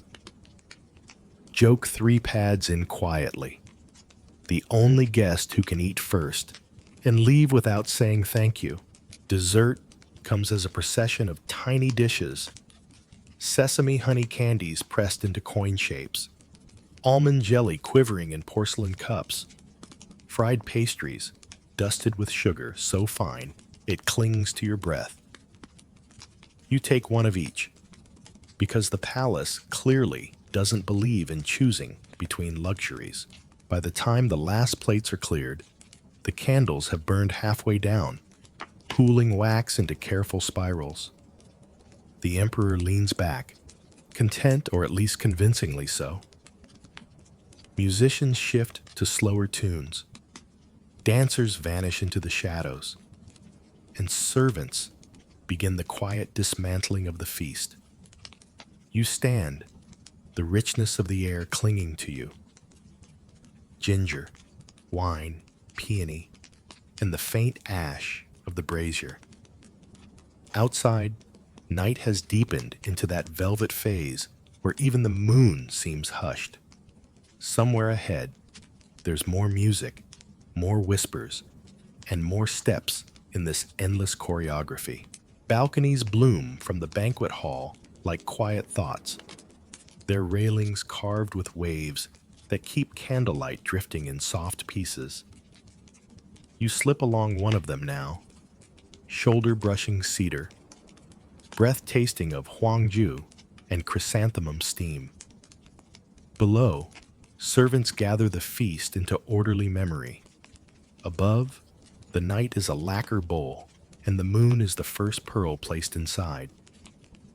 The air has cooled just enough to make silk behave, so sleeves stir in slow tides, and fans, so many fans, rise like small moons to shade whispers from the curious stars. Two concubines stand at the far balustrade, their figures outlined in lantern gold. Each holds a fan, not fully raised, the way you might hold a secret that's almost ready to be told. The silk faces are painted with cranes stepping through reeds. When the women tilt them, the cranes look as if they've decided to eavesdrop. A eunuch sets a low table between them. Inkstone, brush, slips of thin paper, and then retreats to the doorway with the stillness of a human paperweight. There, in case a draft develops an ambition to steal poetry. Your feet make no sound on the boards. Even the bellcat pads here with borrowed dignity, tail lifting and falling like a punctuation mark. From inside the hall, a guqin's last harmonic drifts outward and hangs, a silver thread tied to the night. You can feel its hush instruct your pulse. One woman lowers her fan and begins to grind the ink. Slow circles that release that beloved scent of pine soot and a breath of musk. She wets the brush, tests a line, and the bristles answer with a fine hairline that widens as the water finds its home. The other smiles into the painted cranes and murmurs a first line, just 4 characters, crisp as bitten pear. The brush moves, and the balcony becomes a page. A mainstream anchor reaches you as gently as the breeze. Under the Tang, poetry is not hobby, but heartbeat. The regulated verse of Lushi and the compressed music of Jueju taught with the same seriousness as ritual and law. Tone patterns march in measured contrasts. Paired couplets balance like dancers. Images must land as lightly as a falling petal. You try to follow the rhyme scheme and nod like you do when a friend explains tax deductions. Supportive, if a little at sea. Joke one nudges. If there were a pop quiz on tonal patterns right now, your fan would hide more than your mouth. The first poem finishes with a brush lift that feels like letting go of a bird. The second concubine replies without hesitation, her fan shading the upper half of her face, while her words do the opposite. Clear, bright, slipping through the night like someone opened a window in a song. She adds a faint smile as she writes, a smile that says the image, moon on porcelain cups, the earlier lotus duck reflecting in broth, belongs to both of them now. She blows softly across the characters, and the musk in the ink leans toward you, like a quiet guest at a party. Whisper etiquette here is its own grammar. Fans tilt to say I'm listening. Fans flutter to say we are not alone. Fans shut with a small click to say the subject is closed. A quirky tidbit you hear in undertones. Some palace circles even keep a fan code pinned discreetly inside sleeves. A row of tiny stitches in different colors to remind nervous hands which signal means what. Whether that code is punishment avoidance or simply the world's prettiest memo, no one says aloud. It works either way. Along the balustrade to your right, two scholars from the Imperial Library have wandered in the wake of dessert and found a breeze worth sharing. One quotes Wang Wei as if tasting spring water. The other counters with a line from Du Fu that lands like a steadying hand on a shoulder. Historians still argue whether those exact voices ever murmured under these eaves on this night, but the Golden Age hangs so thick in the air you could slice it with a paper knife and spread it on toast. Inside, even officials who posture by daylight soften after lantern hour, and none of them mind if a eunuch steps closer just long enough to memorize a couplet for copying later. A concubine in lapis, the sleeve you've been noticing since koi hour, glides near, and the fan conversation makes a subtle space for her. She opens her fan onto the table, revealing a scene painted in pale washes, mountains dreaming of clouds, a pavilion hiding its small pride in a fold of green. She dips the brush and adds a single boat to the painted river, bow turning toward the moon like a person looking over a shoulder. The room receives this with a satisfied silence, as if a chord finally resolved. Historians still argue whether true folding fans were common here or whether round tuanshan ruled the day. But whatever the hinge, the silk knows how to hold a poem. Far below, the curfew drum on the outer wall gives a slow, considerate thump. The city's bedtime reminder. Chang'an's night market may flare and dim with imperial moods, but up here, time moves on the emperor's breath. The drum's echo returns in the marble of the balustrade and then chooses to stay a little while, like a guest who isn't done admiring the view. You feel the coolness rising from the garden lake, bringing with it the shy perfume of osmanthus that has been shadowing you since morning. Everything connects. Tea to music, music to garden, garden to word, word to fan. The lapis sleeve writes again, this time on a ribbon of paper, thin enough to show your shadow through it. The line she chooses folds today back to noon, coy mouths like little bells, petals caught on water, the emperor pausing to watch a bee own its flower. You catch that bee and carry it forward, the way the palace carries its hours, without dropping a single wing. The other women respond with images of their own. A lantern sea balancing on swaying poles, the shing that sounded like windows opening, the salt pinch in the tea that made sweet behave. You smile at that last one and nearly say, I learned that too. The bellcat, as if seconding your thought, offers a delicate chirrup and hops onto the low table to audit line breaks. Joke 2. The editor-in-chief prefers pats to payment. A eunuch arrives with cups. This time, warmed wine, just a finger, tasting like autumn leaning against wood. He places a small lacquer tray beside the ink and, almost as an afterthought, a sliver of citrus peel. The peel perfumes the brush water when dropped in. The ink now breathes a faint brightness over the musk. The maid who taught the trick winks.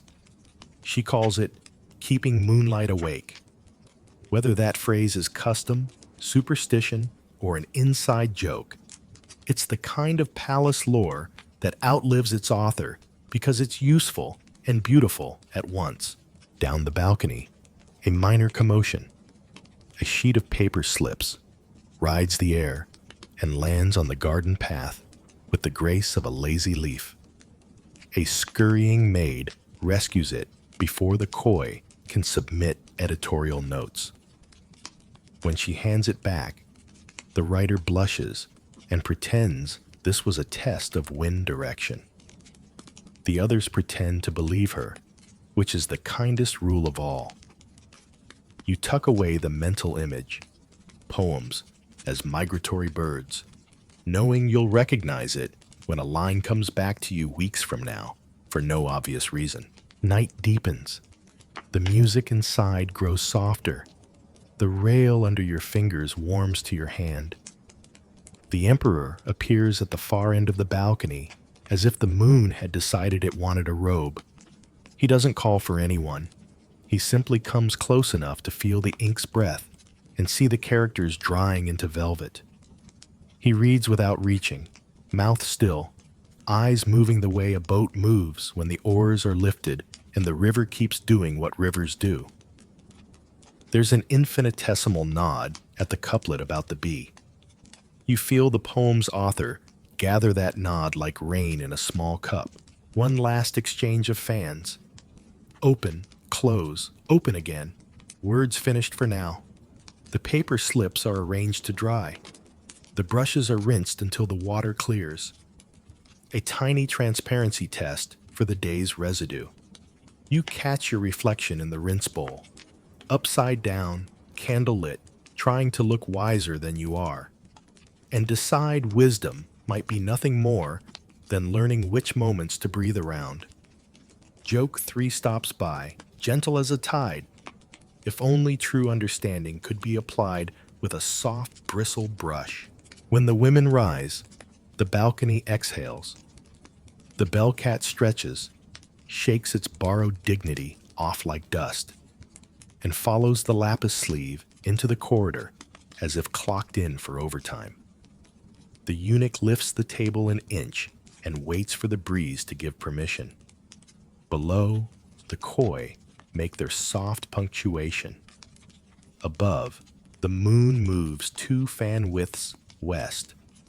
You turn from the railing, the ink's perfume folded into your cuff, and step back toward the corridors where lanterns hum and shadow makes a script of every beam. The night holds, and in the held breath, you can hear what the poem said between its lines.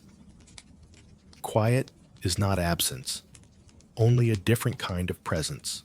The corridor narrows and cools until the air smells like the inside of a cedar chest that learned poetry.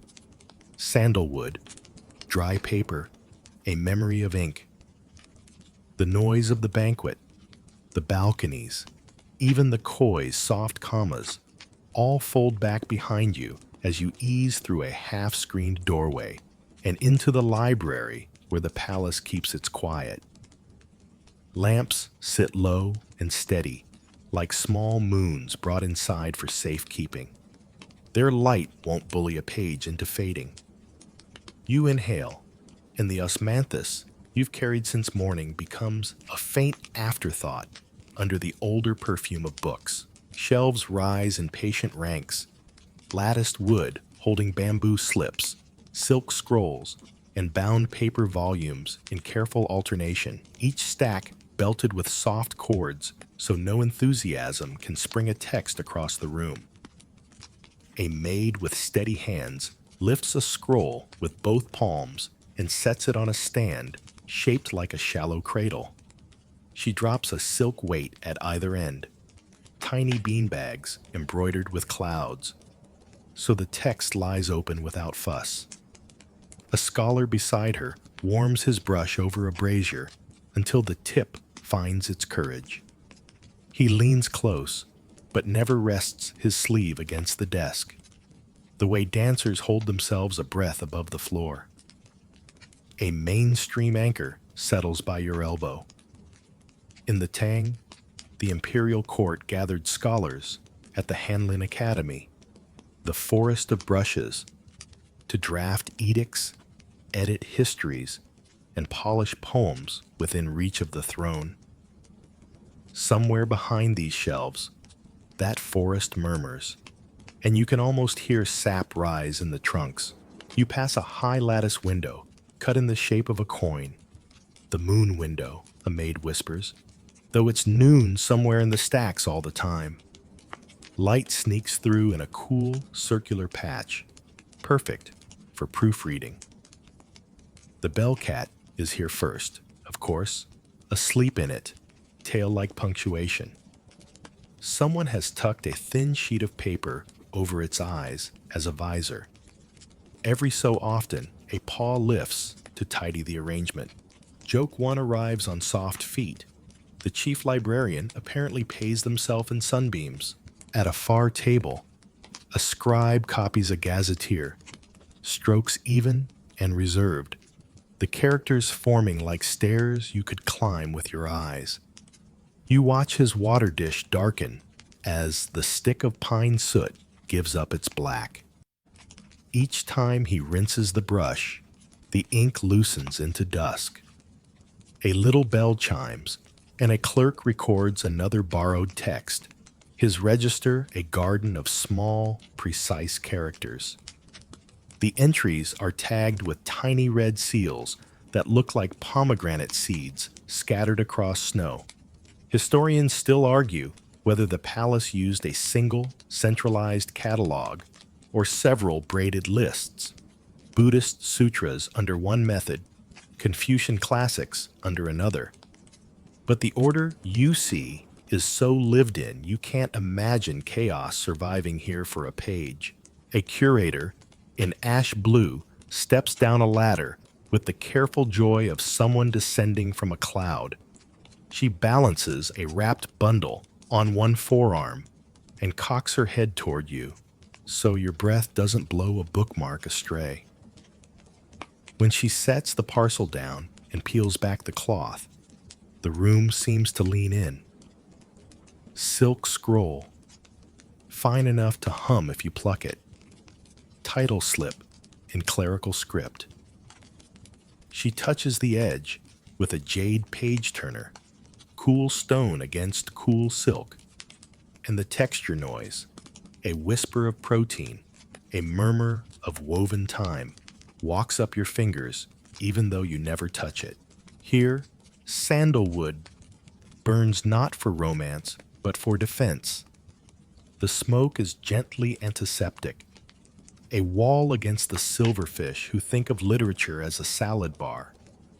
Little sachets of wormwood hang from shelf rails like shy talismans. Quirky tidbit: the senior maid shows you a goose feather fan used not for air, but for dust. She calls it a page breeze and demonstrates how the feather tip coaxes crumbs of time out of a binding without scratching the past. She then points to a bowl of powdered alum used to stiffen frayed silk threads. Books get haircuts here, and the trimmings are saved for repairs. In a side alcove, a monk in travel-worn brown confers with a palace editor over a folio of sutras. The editor's brush adds small circles and dots at the margins, the punctuation of doctrine. You recall a fact you heard near the tea.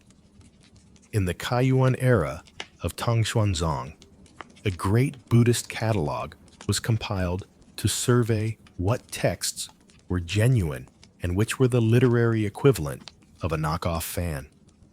The editor here taps an approving dot, and the monk bows as if a border has been peacefully redrawn. You understand, then, that this room is not a museum. It's a workshop where the empire edits itself into clarity. A clerk waves you toward a shelf of maps.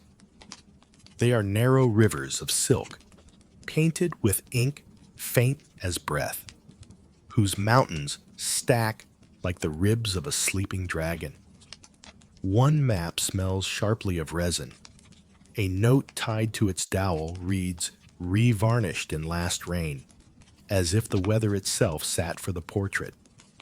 A scholar weighs a corner with a polished stone, carved to look like a crouching tiger. The paperweight family here is a menagerie. He traces the course of a road with the end of his brush and hums the melody you heard in the rehearsal hall, as if routes and rhythms share the same mathematics. The lapis sleeve glides through, familiar as a petal in a bowl. She returns a slim book wrapped in blue and whispers something to the librarian about a poem copied twice by accident. The librarian smiles as if good fortune could be measured in duplicate lines. On the desk, you spot a strip of paper pierced with tiny holes, still wet at the edges, and realize it's a secret index, a code of pinpricks marking which bundle belongs to which room without adding ink to the sacred title slips. Joke two bows in. The palace invented the original low-ink, high-information user interface. From deeper in the stacks, a boy hurries past, arms full of blank paper sheets, their edges stacked like clouds. He stops at a table where two officials compare lists for the provincial courier. You notice one sheet bears a faint stamped grid, a copyist's scaffolding to keep columns marching. The official taps the page with his brush butt and mutters about block printing, that clever trick of carving pages on wood to pull text by the dozen. Historians still argue whether the palace relied more on hand copyists or early prints for most circulars during Xuanzang's prime. Either way, you can smell the future curl in the resin of a woodblock stacked to dry. A door, panels open onto a tiny weather room. Here, the librarians keep humidity tame with ceramic jars of salt and bowls of water, moving them like chess pieces as seasons demand. A hair-thin thread stretches across a frame. When it slackens, someone raises a window lattice. When it tightens, a brazier breathes. The bellcat patrols, pausing only to inspect a spider whose web has been permitted to remain because it eats smaller things that eat books. No treaty is written, but everyone honors it. At a reading table, a young woman in dove gray works the brush like a slow stitch, copying a chapter about irrigation canals and the best angles for sluice gates. Every few lines, she lifts her hand and shakes out her fingers the way dancers reset their balance mid-turn. You notice she wears a tiny paper sleeve on her pinky, a shield against accidental smudge. She dips the brush, breathes, and in that gap between inhale and exhale, you hear the palace's heartbeat, the same measure you learned in the music hall, the tea pavilion, the garden. 2 for breath, 1 for bow, 1 for silence. The emperor arrives as simply as wind slipping under a door. No herald, only the subtle rearrangement of posture along the aisle as scholars feel the ripple of attention. He pauses at the map table. The crouching tiger keeps its counsel. He lingers before a sutra. The monk lowers his eyes and smiles into his hands. He stops at a case of histories, fingers hovering over the bamboo slip titles as if greeting old acquaintances. He does not touch. You feel a small mercy in the restraint, the way power behaves when it knows it doesn't have to prove it's strong. He speaks once, low, to the ash-blue curator. A scroll is brought. Not the oldest, not the newest, but one whose red seal catches the lamp, like a spark in snow. He reads, not aloud, and the room continues its subtle industry as if to protect the privacy of a man and his page. Historians still argue whether Xuanzang read drafts here nightly or only when the empire snarled. Tonight, he reads as though the knot outside the walls is none of this room's business. Perhaps that is the library's gift, to make the world briefly soluble in ink. When he leaves, the air restacks itself in calm layers. The cat opens one eye, decides against a comment, and sleeps again. A maid replaces the spent sandalwood cone with a fresh one. The new smoke unspools like a ribbon learning to walk. The ash-blue curator closes the map with the phrasing of a last line, weights lifting in pairs, cloth smoothed. You glide back toward the door with the sense that you've been permitted to stand where time is combed each day until it shines. Joke 3 lingers at the threshold. If the palace ever misplaces a dynasty, check the miscellany shelf first. Someone likely filed it dues under moods. Outside, the corridor's night resumes its gentle whisper. You carry the library in your sleeves now. Sandalwood, ink, a page's faint crackle. Layered over tea and garden and music. Over koi splash and fan flick. The palace has taught you a trick. Every scent is a bookmark. Every sound a margin note. And as you move away, you can feel the shelves still standing behind you, tall and patient, holding what the empire knows until someone comes to ask again. Brush ready, breath steady, silence listening. You step out from the cedar-cool hush of the library, and the night answers with light. Not daylight, something gentler, human-made, a garden of small suns swaying on cords. Lanterns bloom in too many colors for names, apricot and chrysanthemum and milk. A red so deep you taste pomegranate when you look. A pale green that could pass for breath. They hang from eaves and trees, cluster along balustrades, balance on poles that make the courtyards look like a painted forest that learned to glow. The osmanthus you've been carrying all day loosens again in the air, braided now with beeswax and warm oil, and the barest ghost of burning pomelo peel meant to persuade insects to mind their manners.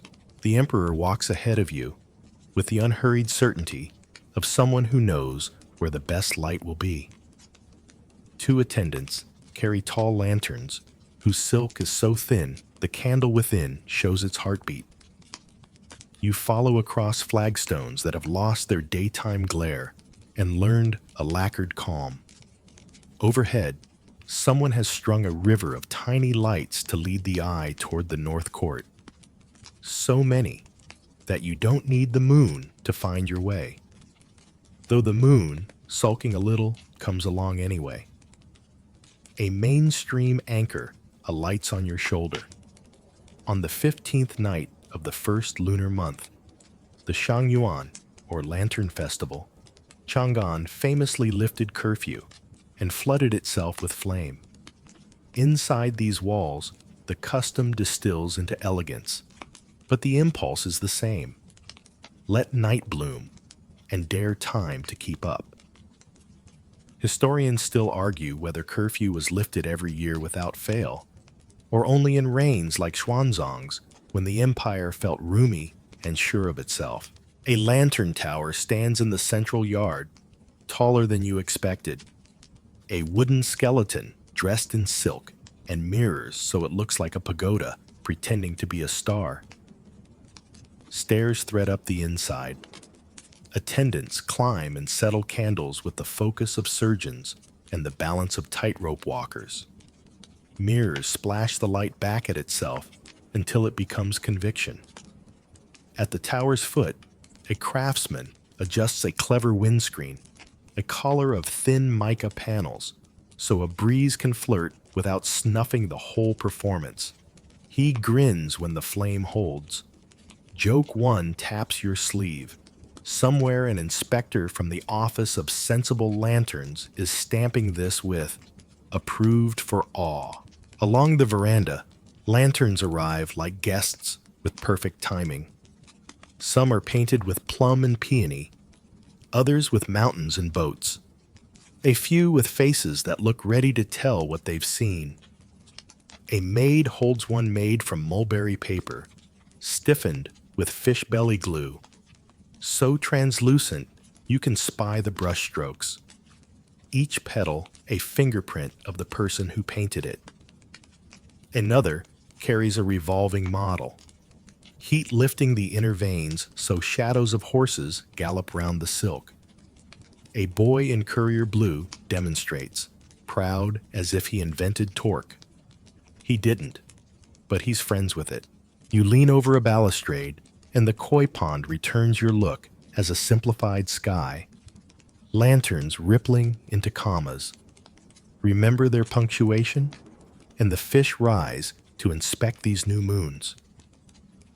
A maid chuckles and slips a grain of candied haw into the water. The koi approves, like a gourmand who knows when the kitchen has tried something charming. Lanterns bob, and the fish write joy in quick loops. Near the tea pavilion, a table has been set for riddle play. Slips of brush-written puzzles tied to lantern handles with silk thread. A eunuch announces that answers earn candied walnuts and excessive pride. Someone reads the first one. Born at daybreak, dead by noon, its body weighs less than a feather. The lapis sleeve you've been tracking all day tilts her head and smiles toward the kettle. Steam, she murmurs, and the thread comes down in her fingers like tame lightning. A tray bearing walnuts appears, a dessert that remembers the banquet's engineering. Historians still argue whether lantern riddles began in the Tang or found full voice later in the song. Tonight, nobody is grading origins, only punchlines. You drift through, collecting glances, collecting heat. Over one doorway, a constellation of little gourd-shaped lights makes a small Milky Way. On a table beside them, an inked drawing shows how to twist reed into frames that are both light and stubborn. Quirky tidbit. One craftsman swears by edging lantern seams with rice paste and sesame oil. He winks, calling it snack-proofing, because if a rat tries a midnight nibble, it leaves oily paw prints that confess everything in the morning. The bellcat, hearing the word rat with professional ears, marches by with an expression that says, "Not on my shift." Music sifts in from the side halls. The sheng breathing its window-open chords. A pipa laughing in fast circles. A drum held quiet and near the skin. The musicians play as if the light has its own tempo, and they're matching it heartbeat to heartbeat. The emperor pauses near them, warmth glazing his cheeks in layers of honeyed gold. You sense how this spectacle works, like a low tide on thought. Bathes the mind, reveals small shells you didn't know were there, leaves everyone moved a little closer to the center. Historians still argue whether Xuanzang preferred intimate courtyards like this over the crowded thoroughfares of the outer lantern nights. Watching his eyes find the revolving horses, you suspect he liked when wonder could be mapped to a single candle. A maid in moon gray pauses beneath a lantern painted with cranes and taps the rim lightly with a fingernail. The silk answers at a pitch so true the sheng player smiles. You remember the teacups that had to ring correctly, and the copyist's brush that sang a key no one teaches. Everywhere, sound checks itself against light. Joke 2. Soft as moth wings. If you fail the pitch test here, you're reassigned to enthusiastic candle blowing.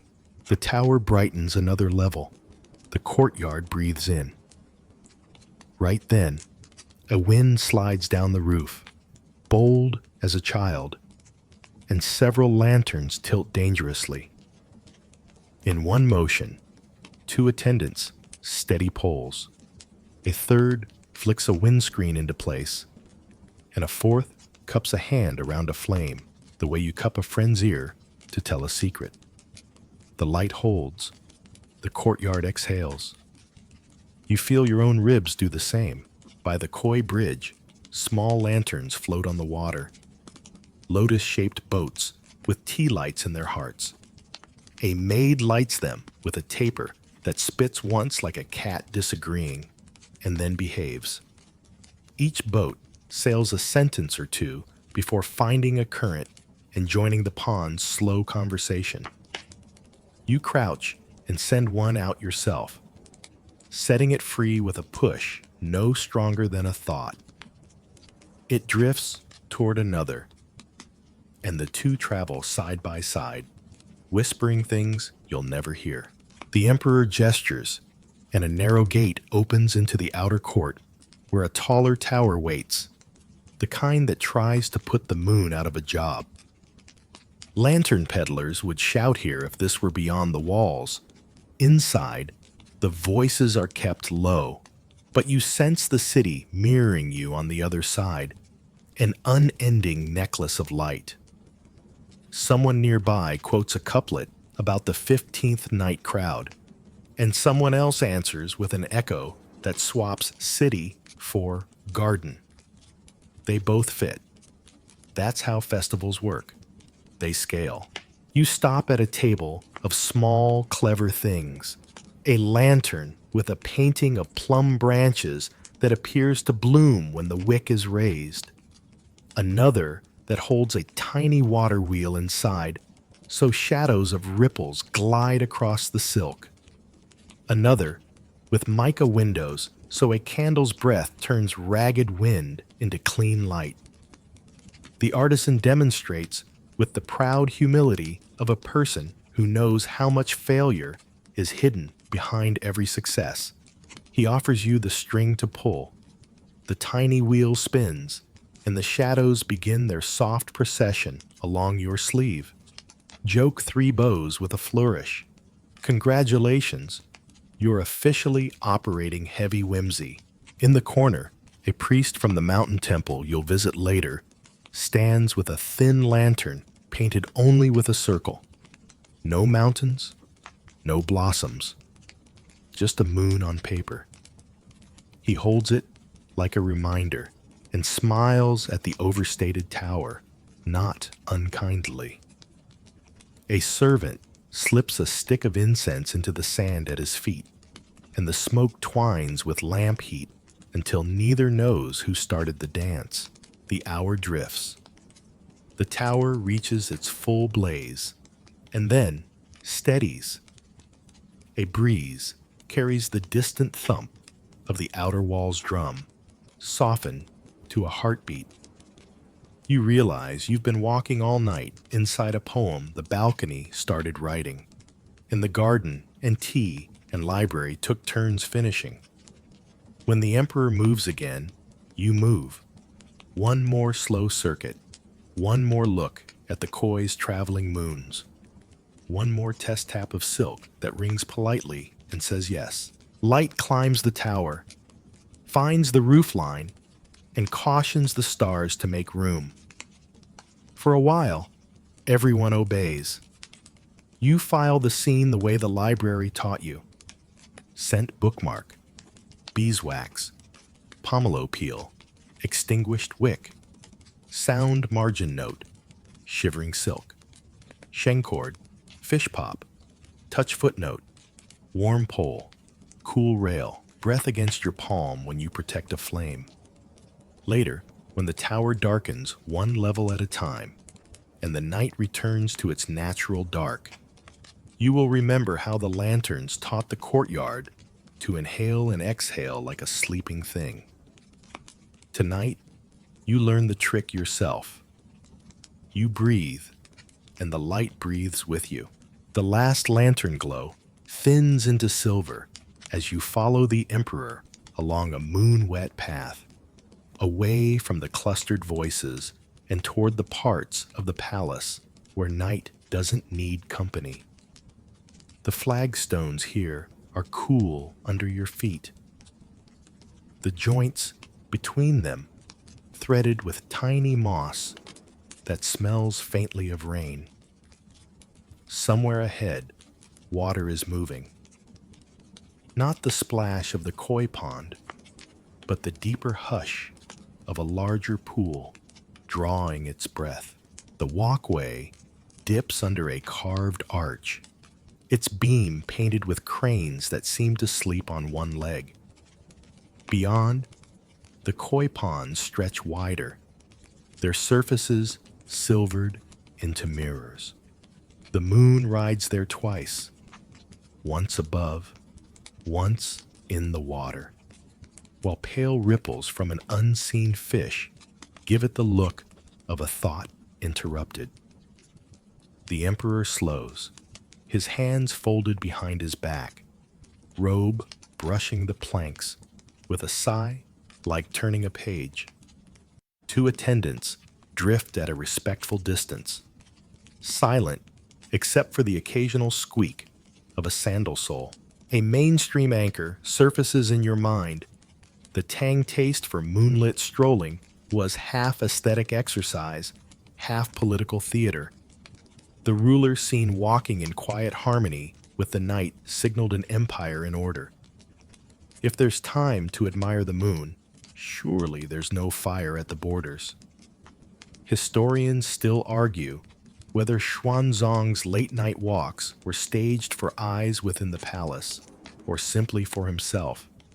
But here in the soft light, with no audience but you and a few drowsy carp, the performance feels sincere.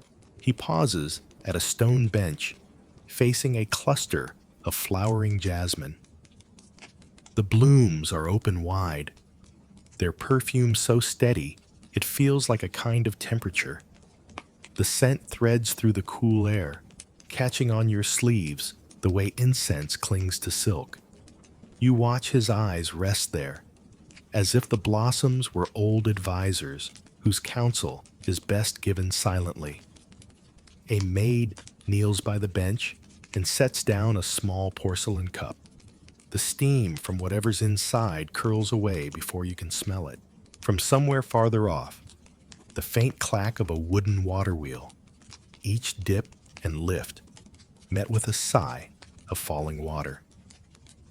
You follow the sound around a bend where a narrow channel runs, feeding the ponds and keeping them alive with a constant, slow refresh.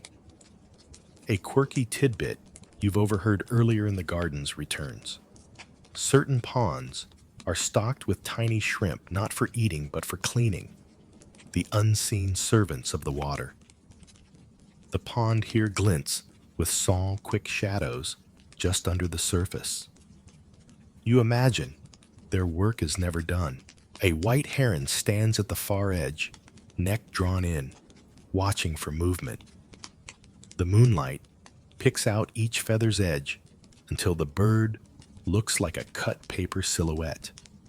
The Emperor watches it too, one brow lifted in faint appreciation. You think of the balcony poems about bees and koi and realize birds get their verses as well when they stand still long enough to listen. He moves on, crossing a small bridge arched like the back of a relaxed cat. Beneath, the water catches a drift of fallen plum blossoms, out of season here, but someone has brought branches from another court and let them float as decoration. They cluster along the bank, a pale fleet at anchor. You lean over to watch them turn slowly, each one a star that traded sky for water. Joke one murmurs in, The koi must think they've been upgraded to celestial real estate. Past the bridge, the path narrows to stepping stones that skirt the edge of a smaller pond. Here, the surface is clearer, and the fish closer. Broad gold backs, speckled reds, a pale one with fins like trailing sleeves. The emperor crouches slightly, his robe folding like a resting crane, and extends one hand just above the water. The fish rise, not quite touching, but close enough for their breath to stir the surface. No words pass, but the quiet between him and the water feels deliberate, as though some agreement has been renewed. At the far end, a low pavilion leans out over the pond, its floorboards whispering underfoot. The structure smells of cedar, warmed by day and cooled again, and the railing is worn smooth by years of leaning elbows. A small brazier glows in the corner, sending up a ribbon of sandalwood smoke. On the table, a plate of sliced pears waits, their surfaces glistening in the dim light. The emperor takes one, bites once, and sets it down again, gaze returning to the water. Historians still argue whether such pauses were for reflection, meditation, or simply the pleasure of not being asked for anything. In the stillness, other sounds sharpen. A night insect's tremolo from the garden, the faint click of a frog shifting on a lily pad, the hollow drip of water from the channel into the pond. Somewhere nearby, a turtle's shell glints as it climbs onto a stone and stills itself. A slow punctuation mark in the scene. The lapis sleeve joins the edge of the pavilion without stepping into his line of sight. She leans her elbows on the rail, her reflection hovering beside the fish. In her hand, she holds a lantern painted with pale reeds. The candle inside trembles as a breeze skates across the pond. She cups the base lightly, coaxing the flame to hold. The light plays across the emperor's features, softening the lines, turning his eyes into two darker pools in the larger silver one. A breeze carries the faint chime of a bell, a real one, not the cat's, swung lazily by air alone. It hangs from the pavilion eave, its tongue tapping the sides with the same unhurried rhythm as the water wheels sigh. The sound seems to stretch the moment, pulling it wider so you can step inside and look around. Joke 2 drifts in. If serenity could be bottled, the label would read, "Best before, first rooster crow." The emperor straightens, places both hands on the rail, and lets his gaze sweep the pond once more. Then he turns back along the path, slow enough for the lapis sleeve to fall into step beside him. You follow, catching one last glance at the still water, where the moon's twin floats unbroken. Even as your passing sets the lilies swaying. As you retrace the bridge and the jasmine, you feel the palace around you dim into a softer register. The festival lights are far behind now. Here, night is allowed to be itself. Osmanthus and sandalwood take the air back from beeswax and oil. Your footsteps fold into the rhythm you've been collecting all day. 2 for breath, 1 for bow, 1 for silence. And in that silence, the koi turn under the moon again, unhurried, unbothered, as if the emperor had never been there, and as if he had always been. The jasmine air fades as you follow the emperor deeper into the palace maze, until you reach a pavilion so small it feels hidden on purpose. Its curtains are half drawn, lanterns trimmed low, the shadows thick as folded paper. Inside, a circle has formed, maids in dove and ash, a few concubines who have slipped their fans aside, one elderly attendant whose voice has the texture of cedar bark rubbed smooth. They sit cross-legged on mats around a brazier, its coals glowing like sleepy eyes. When the emperor enters, no one startles.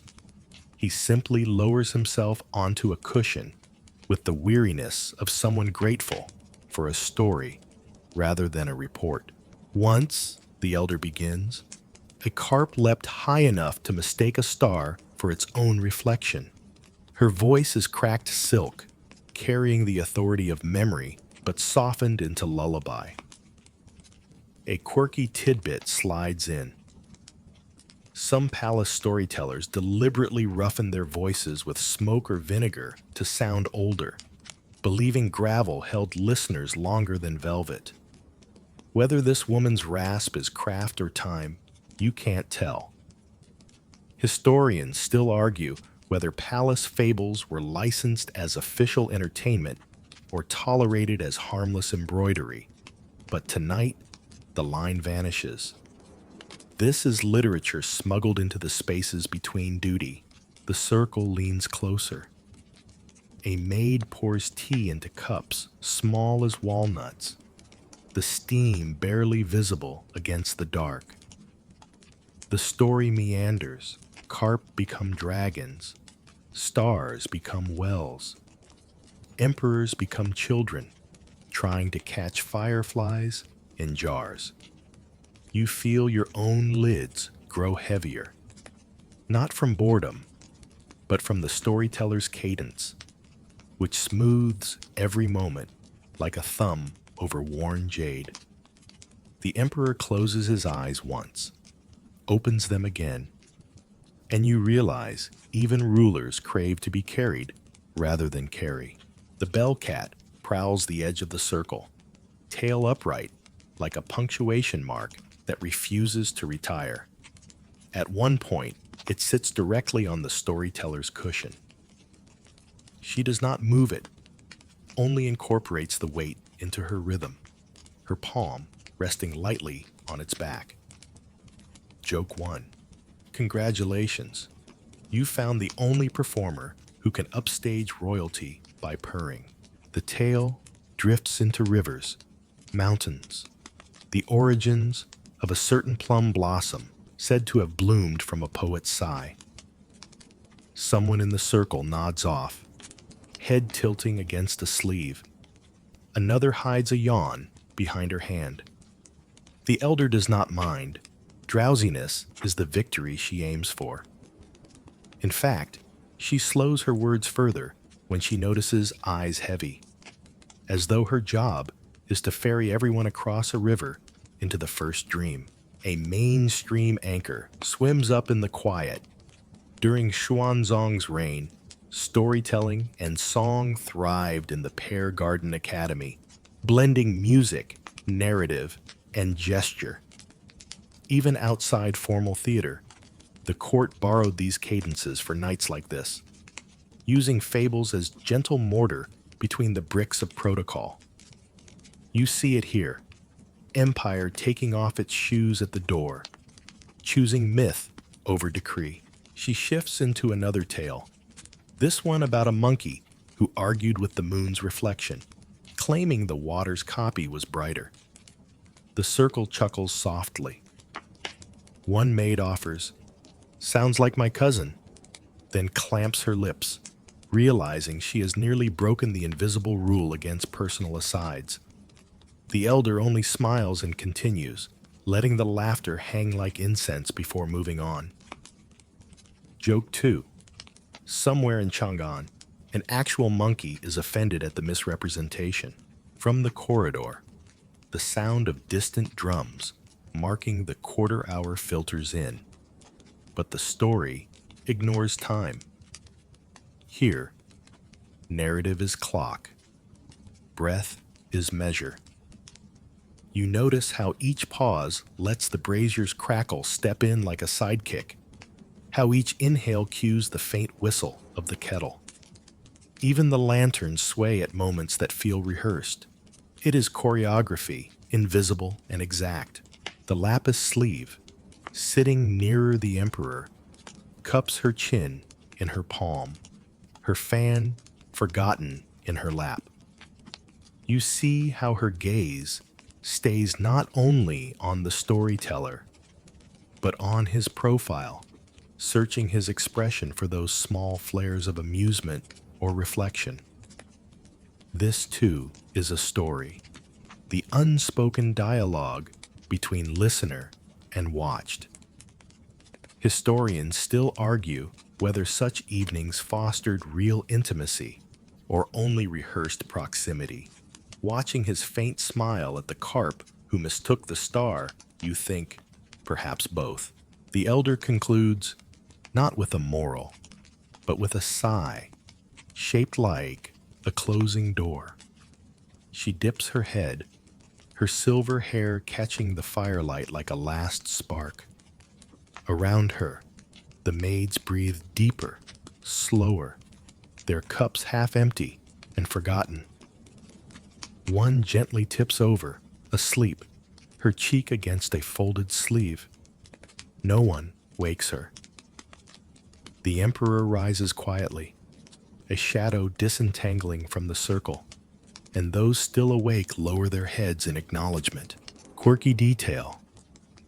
The elder slips a strip of sandalwood bark into the brazier before she leaves, saying, "It helps the dreams travel true." Whether that's superstition or just a trick for pleasant-smelling smoke, you can't help leaning closer to breathe it in. The bellcat, perhaps sated with applause, pads out first, its ribbon bell barely audible. Joke 3. If sleep were currency, this woman would be the palace's richest minister, distributing coins of drowsiness with every tale. As you step back into the corridor, the hush clings to you like silk. The lamps outside feel too bright now, the air too alert. But the jasmine still lingers faintly, and the rhythm of her voice stays in your ears. You realize you are walking not just in the palace, but inside the story she has wrapped around it. And as the emperor moves again toward the next chamber, you follow, carrying a carp that chased a star in your sleeve. Careful not to wake it. The corridor bends and widens until the night collects in a courtyard made for spectacle. Torches lift their slow orange petals along the perimeter, and between them, the lantern light moves like breath. Exhale and inhale, a stage that teaches your eyes to soften. Perfume hovers. Osmanthus, you've been carrying since morning, but darker now, braided with pine resin and a pinch of clove. The kind of scent that makes silk glow in your memory long after its color fades. Someone has dusted the flagstones with a veil of fine sand so feet can whisper without sliding. You feel the hush fold around you, the way a sleeve settles after a bow. At the far end, a screen of painted clouds parts, and the first dancers arrive, as if the painting requested them. Their faces, powdered with rice and brushed with the faintest moth-wing brows, catch and release the torchlight. Between the brows, some wear tiny forehead flowers, hua dian, little stars of gold leaf and crimson paste that blink when they turn. Their robes taper into sleeves long as waterfalls, the silk weighted at the very ends with thread-wrapped coins so a gesture can travel farther than an arm. Quirky, yes, and practical. The coins teach the silk to remember the air. The bellcat checks the wings like a stage manager with whiskers, then chooses a warm spot by a drum and approves the proceedings by sleeping. The musicians you met this morning, Remember the sheng that sounded like windows opening? Sit in a half moon. Pipa cradled, Kong Hu angled, drums drowsy and attentive. They tune the silence until it rings the correct pitch, the way the teacups had to sing when tapped. The conductor raises his strip of white silk, and the first notes climb the rafters like smoke that knows where it's going. A mainstream anchor steps into the circle with them. Under Tang Xuanzong, the court's Pear Garden Academy trained dancers, actors, and musicians, a seed that later generations would call the root of Chinese opera. Tonight, you watch that root stir, and the courtyard leans in to listen.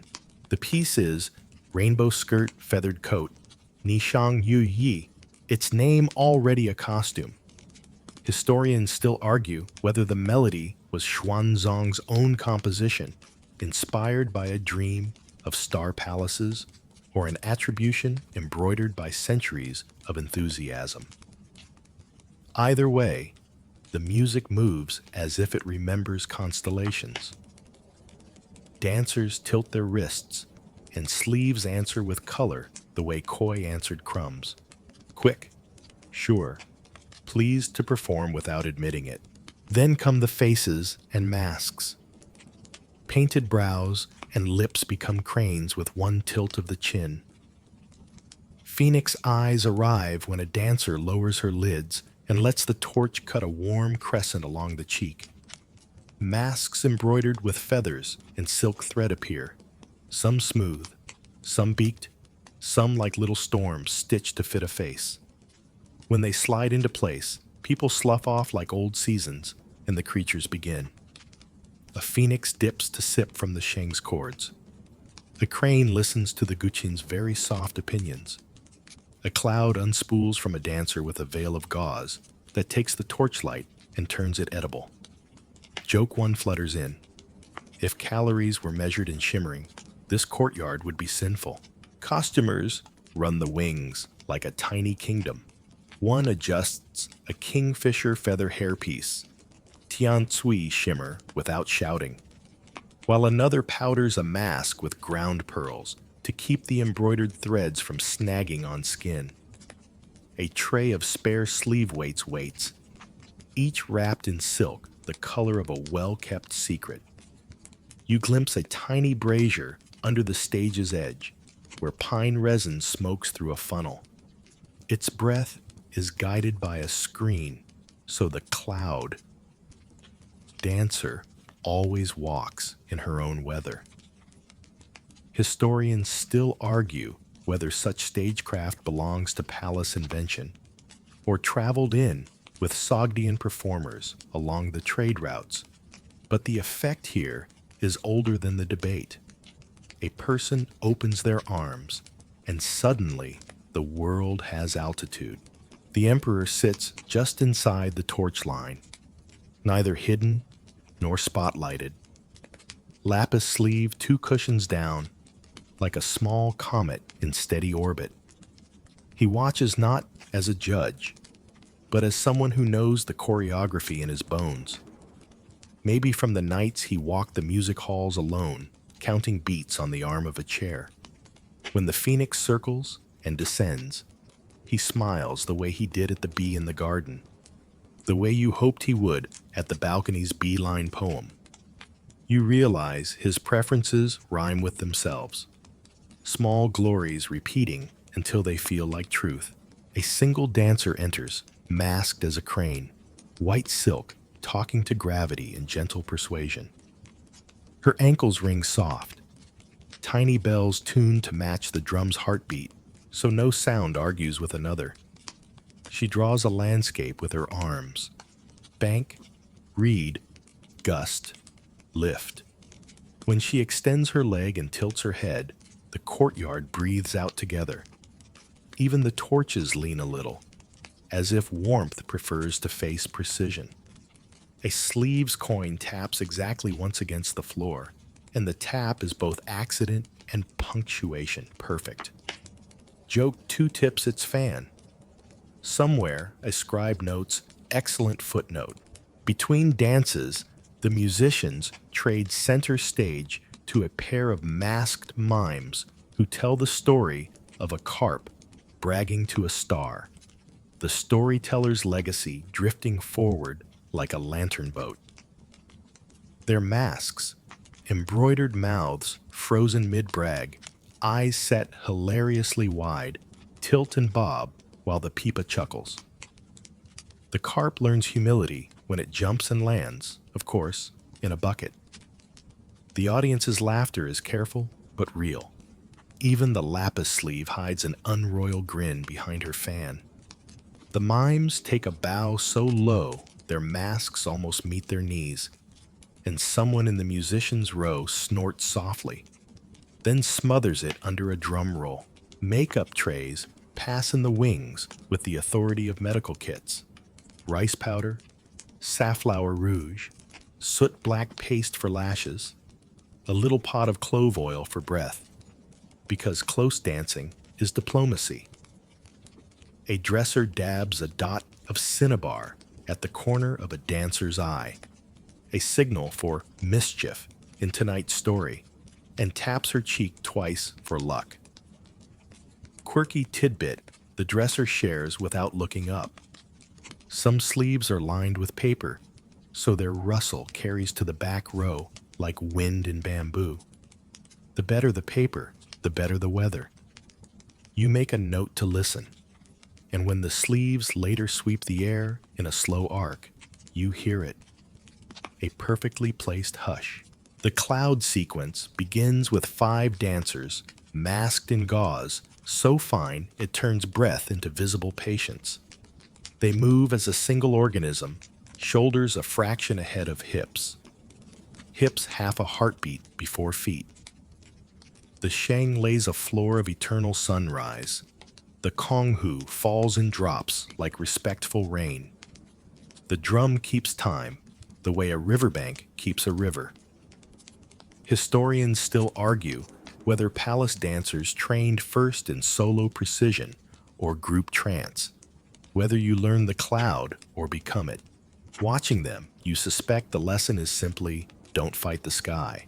A break for wine. Thin, gold, honest. The emperor accepts a cup, and so does the lapis sleeve, touching the rim to the lantern's reflection, as if to bless the taste with light. The bellcat wakes, does a full-body stretch that could be set to music, then relocates to a folded banner with the casual mastery of a creature that will never apply for permission. Joke 3 strolls by, the only performer who never rehearses and still nails every cue. The finale arrives like a rumor that took dance classes. Phoenix, crane, and cloud return together. Masks lifted high, faces lit with the afterglow of effort, and the secret that effort wants to be beautiful. The phoenix flares, the crane sails, the cloud unknots. For a heartbeat, the torchlight behaves like the moon, and the moon, watching from the roof's lip, behaves like another lantern invited at the last minute. The conductor lowers his silk. The last chord folds itself neatly and sits. Applause in a palace is a careful animal. Hands meet softly. Sleeves lift to muffle sound.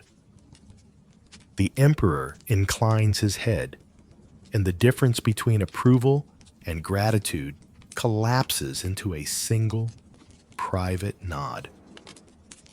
The dancers bow through their own weather, each a small meteorology of breath, sweat cooled to silk, paint turned to idea.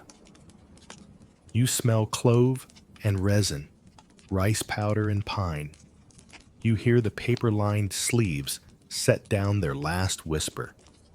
You see the coin weights glint once, twice, and sleep.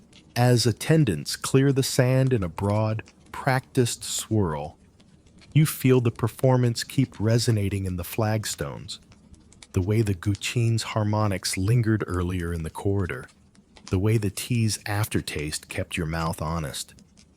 The lapis sleeve glances at the emperor and then at the sky, as if measuring where the story should end. It doesn't, not really. It curls itself around you like smoke, and you carry it on into the next corridor, where torches narrow to candles and the night follows more closely, as if it wants to hear the rest with you.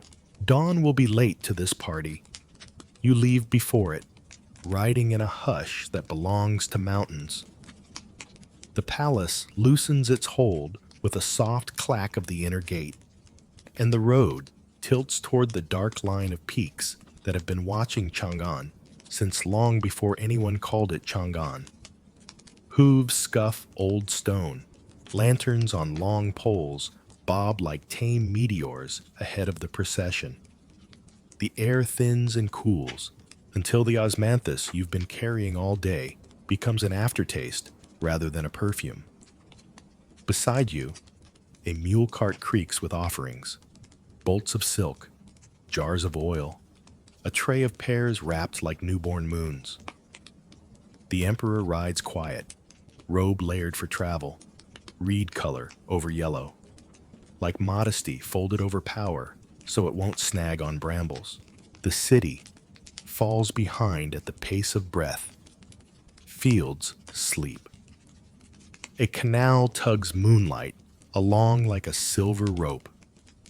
On a slope where the path kinks, a stone stele points the way with a carved cloud. A second stele, more practical, reminds you not to trample pine saplings. Joke one pads in. Even on a sacred road, there's always one sign that says, "Be nice to the landscaping." The mountain receives you by degrees. First with wind that smells like wet bark, then with a stairway chiseled into its flank, each step cupped to catch dew. Monks set lanterns at the landings, their flames escorted by tall mica screens that blink like slow eyes. Someone rings a bell with more patience than force. The sound arrives low, broad, and kind, the tone you'd choose if you had to ring daylight awake without scaring it. A mainstream anchor reaches you gently. During Xuanzang's long reign, the court officially elevated Taoism, claiming Laozi as an imperial ancestor and sponsoring temples, while also patronizing Buddhist institutions like Daqian Temple in Chang'an, where the Great Wild Goose Pagoda guarded the pilgrim Xuanzang's translated sutras. The mountain doesn't make you pick sides. It simply smells like incense and rain.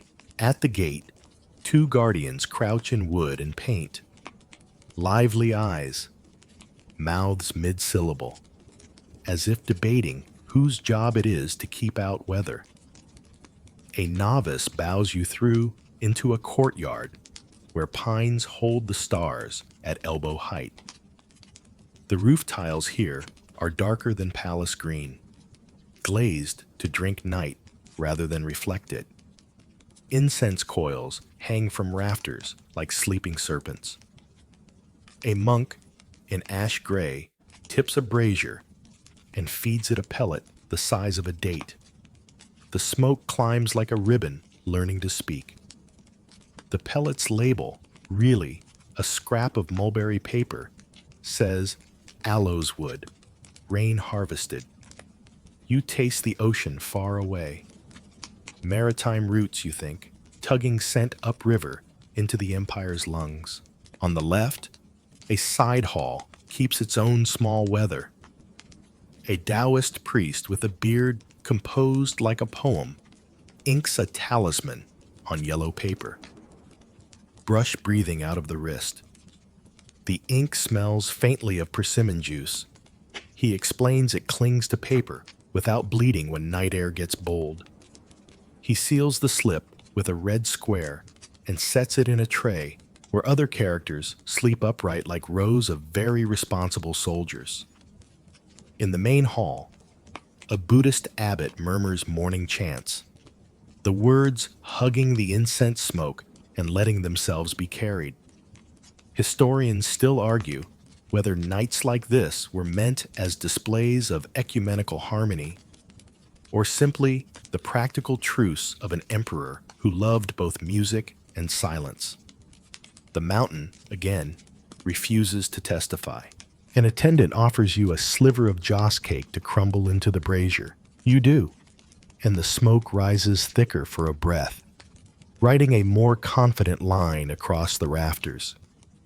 A quirky tidbit nestles beside the coals. Some vigils here are measured by incense, a cord braided with knots, and tiny beads laid along a channel so that, as the ember travels, a bead drops and taps a hidden symbol, a soft, timed reminder to turn the page, to change the chant, to breathe. Whether this exact cord is Tang or an older cousin, no one agrees. The bead drops anyway, with a demure ting, and the room rearranges its quiet around it. The emperor stands beneath a painting of a pine bending around a cliff. He doesn't look at the painting. He looks at the pine outside that taught the painter where to start. A priest lifts a bronze handbell and flicks it once. The tone settles in the beams and hangs like a moth that forgot its flutter. You notice his hands, ink-stained, calloused, not ornamental. He pours tea from a kettle scorched black and sets a cup beside the emperor's sleeve. The steam climbs with only the faintest green. This is mountain water speaking its own dialect, joke 2. Somewhere, the palace tea ledger just developed a jealous crease. A novice carries in a tray of little oil lamps, each with a ribbon for a name, for a traveling brother, for a daughter's sleeplessness, for a mother's knees. They line them along the sill and invite the wind to treat them kindly. The lapis sleeve ties a ribbon that doesn't say anything, just holds a knot. She lights a lamp and shields it with her palm. For a second, the light makes a ring in her iris you didn't know eyes could keep. The ritual is small. No trumpets, no banners, just the business of tending attention. A sutra is sung soft enough that you have to lean your hearing toward it. The Taoist priest draws a circle of sandalwood ash on a slate and places a peach blossom at its center. The abbot sets down a fish-shaped wooden drum, taps it in patterns like tidal math. Regular, edgeless, insistent. The emperor closes his eyes, not to shut you out, but to shut the bright city in his head off for 15 heartbeats. Historians still argue whether Xuanzang sought these mountain hours frequently, as a discipline or rarely as a luxury.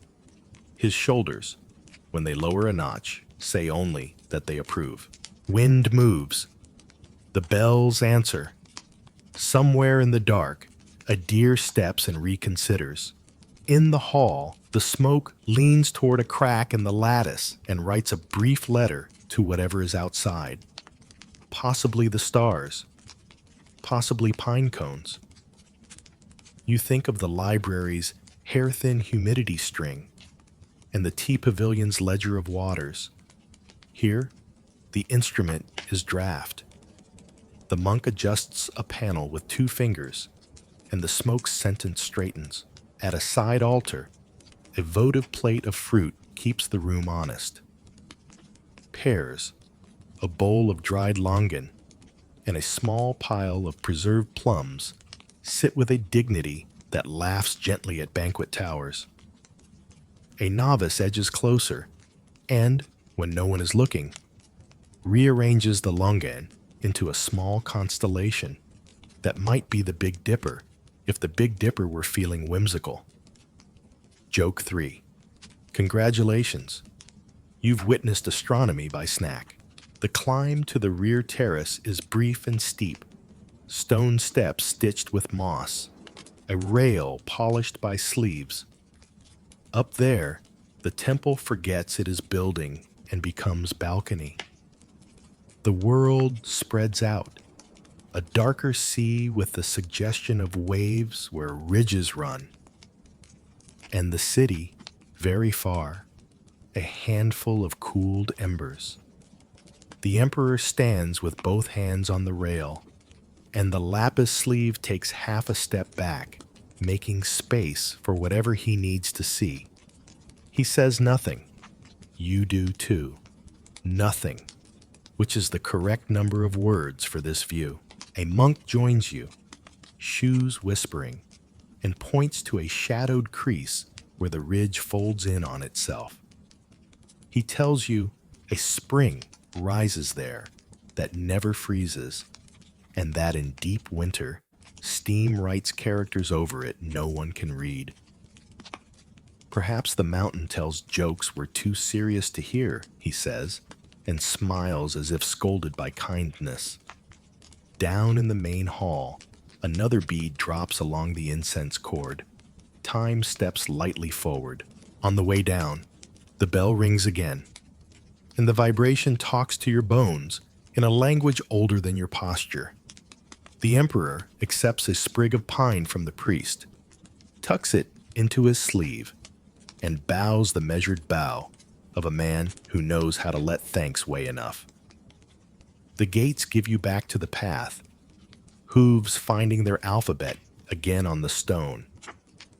As the temple shrinks into the shoulder of the mountain, the smoke keeps its handwriting in the air a little longer.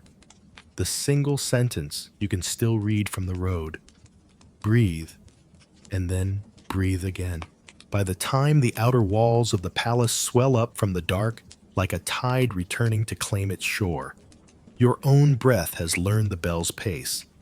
Osmanthus slides back into the front row. Sandalwood takes its usual seat somewhere lower in the orchestra. The mule cart creaks. The pears refuse to bruise. The silk mutters its soft thunder. And you, stepping under the vermilion gate with pine in your sleeve and mountain in your lungs, feel how the sanctuary doesn't end at the door. It arrives with you, folds into the palace rhythm, 2 for breath, 1 for bow, 1 for silence, and waits. Heat thickens until the air feels like silk that forgot to breathe. And then the palace tilts its face to the sky, as if remembering how. Wind slides in from the hills with a smell of crushed pine and damp stone. Leaves turn their paler undersides like thousands of small flags surrendering. Somewhere beyond the walls, thunder clears its throat in a baritone too polite to boast, and the first drop lands fat and certain on a green-glazed tile. The sound a single bead tapped on a wooden fish. You pause under a covered gallery, and the roof in front of you seems to shiver with relief. Another drop, and another, coin-sized, then river-fast, until the eaves begin their bright, busy conversation. The glaze on the roof wakes like jade rinsed in spring water, each tile catching a streak of ghost white where the sky breaks itself into motion. Water gathers, decides, and leaps from the dragon-headed spouts at the corners in silver cords that whip into the courtyard. The downpour teaches the palace its own instrument. Drip, ping, hush, shatter, the scale laid out from pebble channel to bronze basin. A maid smiles and nudges one basin 2 fingers to the left. Now the pitch is true. A memory of the Sheng's window-open chord from the rehearsal hall. Joke 1. Congratulations, you've joined the Rain Orchestra, strictly percussion, No auditions required. Within heartbeats, the flagstones become mirrors. Columns stand twice, once above you, once below, in perfect attention. The lantern poles you followed last night compose a new galaxy on the ground. Koi bridges float in duplicate as if the carp finally got their wish and the sky moved into their neighborhood. A boy in gardener's blue walks the perimeter, barefoot, watching where the water chooses to sit. He drops a pebble here, lifts a leaf there, editing puddles like lines in a poem. A quirky tidbit bubbles out of the tool basket he carries. Two glazed ceramic toads, placed nose to drain as charms so thirsty mouths will make the water hurry along. He pats one toad's head for luck, and the downspout obliges with a brighter gush.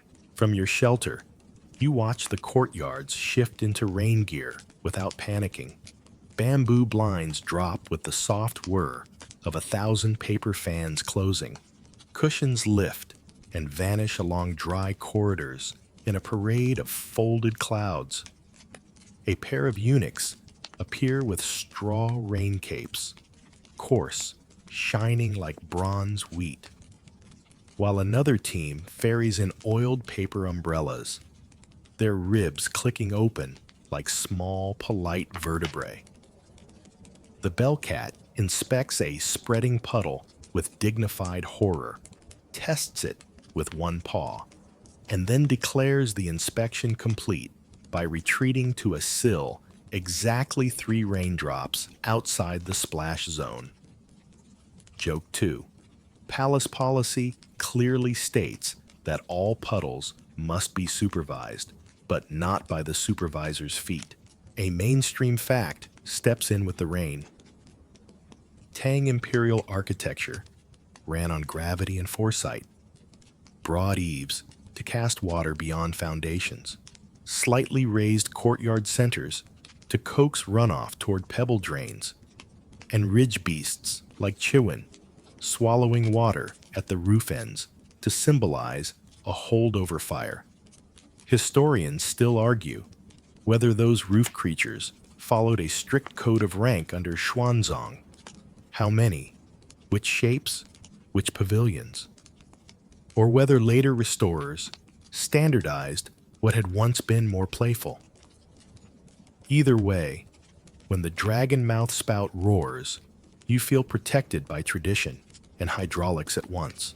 The emperor appears at the bend of the gallery, robe traded for something reed-colored that forgives splashes. He stands with one hand behind his back, the other loose at his side, and listens the way you learned to at the tea pavilion, first to the loud, then to the layers. The lapis sleeve joins him, a half step behind, her umbrella tilted not to guard her hair, but to keep the view dry. For a moment, he says nothing, and the not saying seems like the correct answer to a question the roof had been asking all day. You edge along the rail to where a shallow channel runs. Water ribbons through pebbles that shine like fresh ink. Here and there, the current flips a leaf, so its green bright is turned to brighter. A maid kneels and pours the last of last night's tea leaves into the channel, the soggy confetti tumbling downstream toward the kitchen garden. Nothing is wasted under this roof. Tea to soil, soil to root, root to flower, flower to poem, poem to silence. In the library, the hair-thin humidity string would be dancing. Here, the rain writes thicker script, and the courtyards read without hurry. Lightning flutters its napkin somewhere distant. A count of 1, 2, 3 brings thunder, so the storm is politely not directly overhead. A senior attendant murmurs the count with the same patience she uses to time tea bubbles, one eye on the eaves, where a tiny leak has decided to audition directly over a threshold. She sets a bowl beneath and marks the spot with a red thread tied to the lintel. Later, when the sun returns, carpenters will lift tiles like careful thoughts and adjust what must be adjusted. You admire the palace's odd comfort with impermanence. Nothing is so perfect it can't be mended. Nothing is so broken it can't be listened to first. At the far side, servants roll out rain screens woven of split bamboo. Water hits and threads through in even veils, transforming solid walls into moving cloth. Beyond them, the peonies bow, heavy and game, their powder darkening into a more honest scent. A gardener shakes off one blossom, and it showers him with the smallest benediction of pink. He grins and bows back, as if to say, apology accepted. An attendant brings a tray with 3 cups. Steam leans into the cool air, and the rain obliges by quieting just enough to let a sip be heard. The tea is darker today, mountain lean, like the temple's kettle, its warmth a treble line against the rain's patient bass. You remember the classic of tea and its counsel on boil stages. And notice how today the kettle doesn't need naming. The sky handles the percussion. Joke 3 slides in on the steam. The conductor outside insists on a very long coda. Laundry crews laugh under a covered run as they celebrate the part of the storm that's useful. Washing boards emerge. Soap bubbles race raindrops. And lines are cranked beneath shuttered eaves, so nothing soaks unless meant to.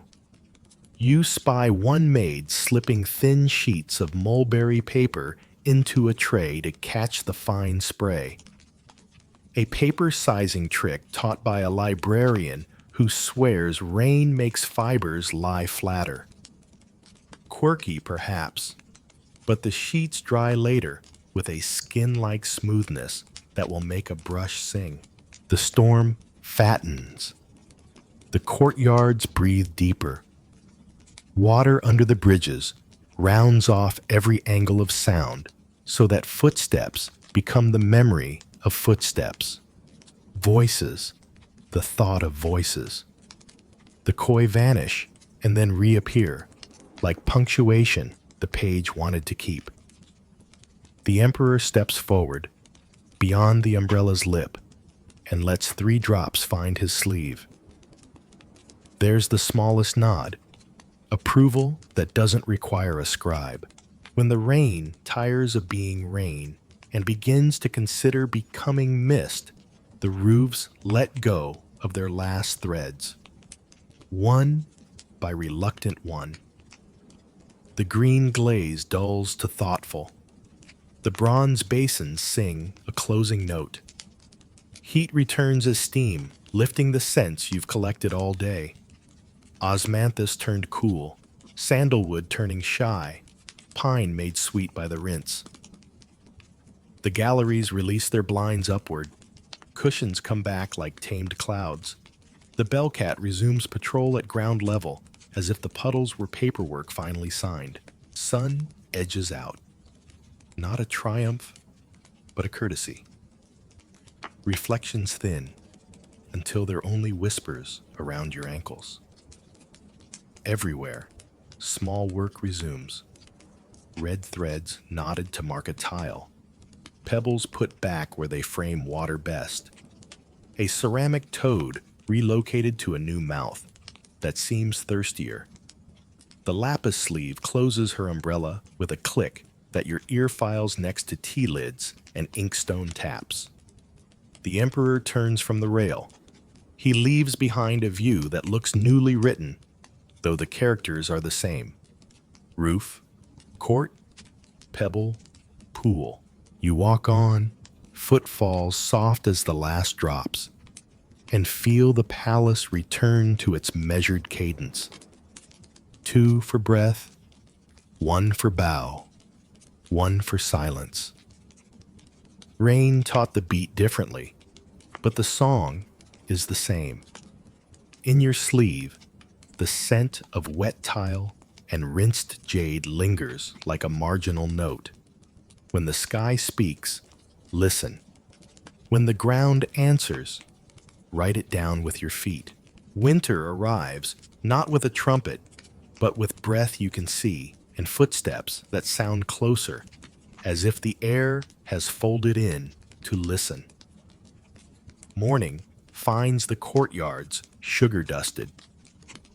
The green glazed roofs wear a thin glaze of their own, and the pebble channels hold pearls of ice that chime when a broom nudges them. Gardeners shuffle sand across the slick bits and strokes, so even you'd swear the courtyard hired a calligrapher for the weather. The wind has that mountain-clean honesty you carried back in your sleeve, and it combs through the galleries until the lantern wicks burn a smaller, steadier gold. The plum trees ignore the calendar. They stand in their lean bark coats and put out starry blossoms that refuse to wait for warmth. First one, then three, then whole constellations, white, blush, wine red. So fragrant, the air feels salted with sweetness. A mainstream anchor warms your fingers. The plum, meihua, is winter's emblem of resilience in the Chinese imagination. Sung by Tang poets and painted beside bamboo and pine as the three friends of cold. Whether the earliest palace viewing parties reached the scale later dynasties boast, historians still argue whether the custom truly crystallized here or only later. Tonight, the debate takes a number and stands politely behind the smell of a single open flower. Attendants move like fire made gentle. Brass braziers blossom in corners, coal and charcoal banked under lattice lids, so heat travels in disciplined eddies rather than rushing the room. The metal sings a little when cold air licks it. A maid soothes the song with a poker and a smile. Hand warmers, little round stoves with pierced tops, circulate like polite meteors set into sleeves or cupped between palms. One is shaped like a chrysanthemum, another like a tiny drum. Both tick the cold back 2 steps every time they're lifted. A tray of felted slippers appears at thresholds, each pair embroidered with cloud swirls that suggest you'll float if you put them on. You do, and you don't float, but you forgive the suggestion. Joke 1. The palace has invented walking on clouds. With the small print, results may vary. The wardrobes change voice. Summer silks retreat to cedar chests that smell like the library learn to sing.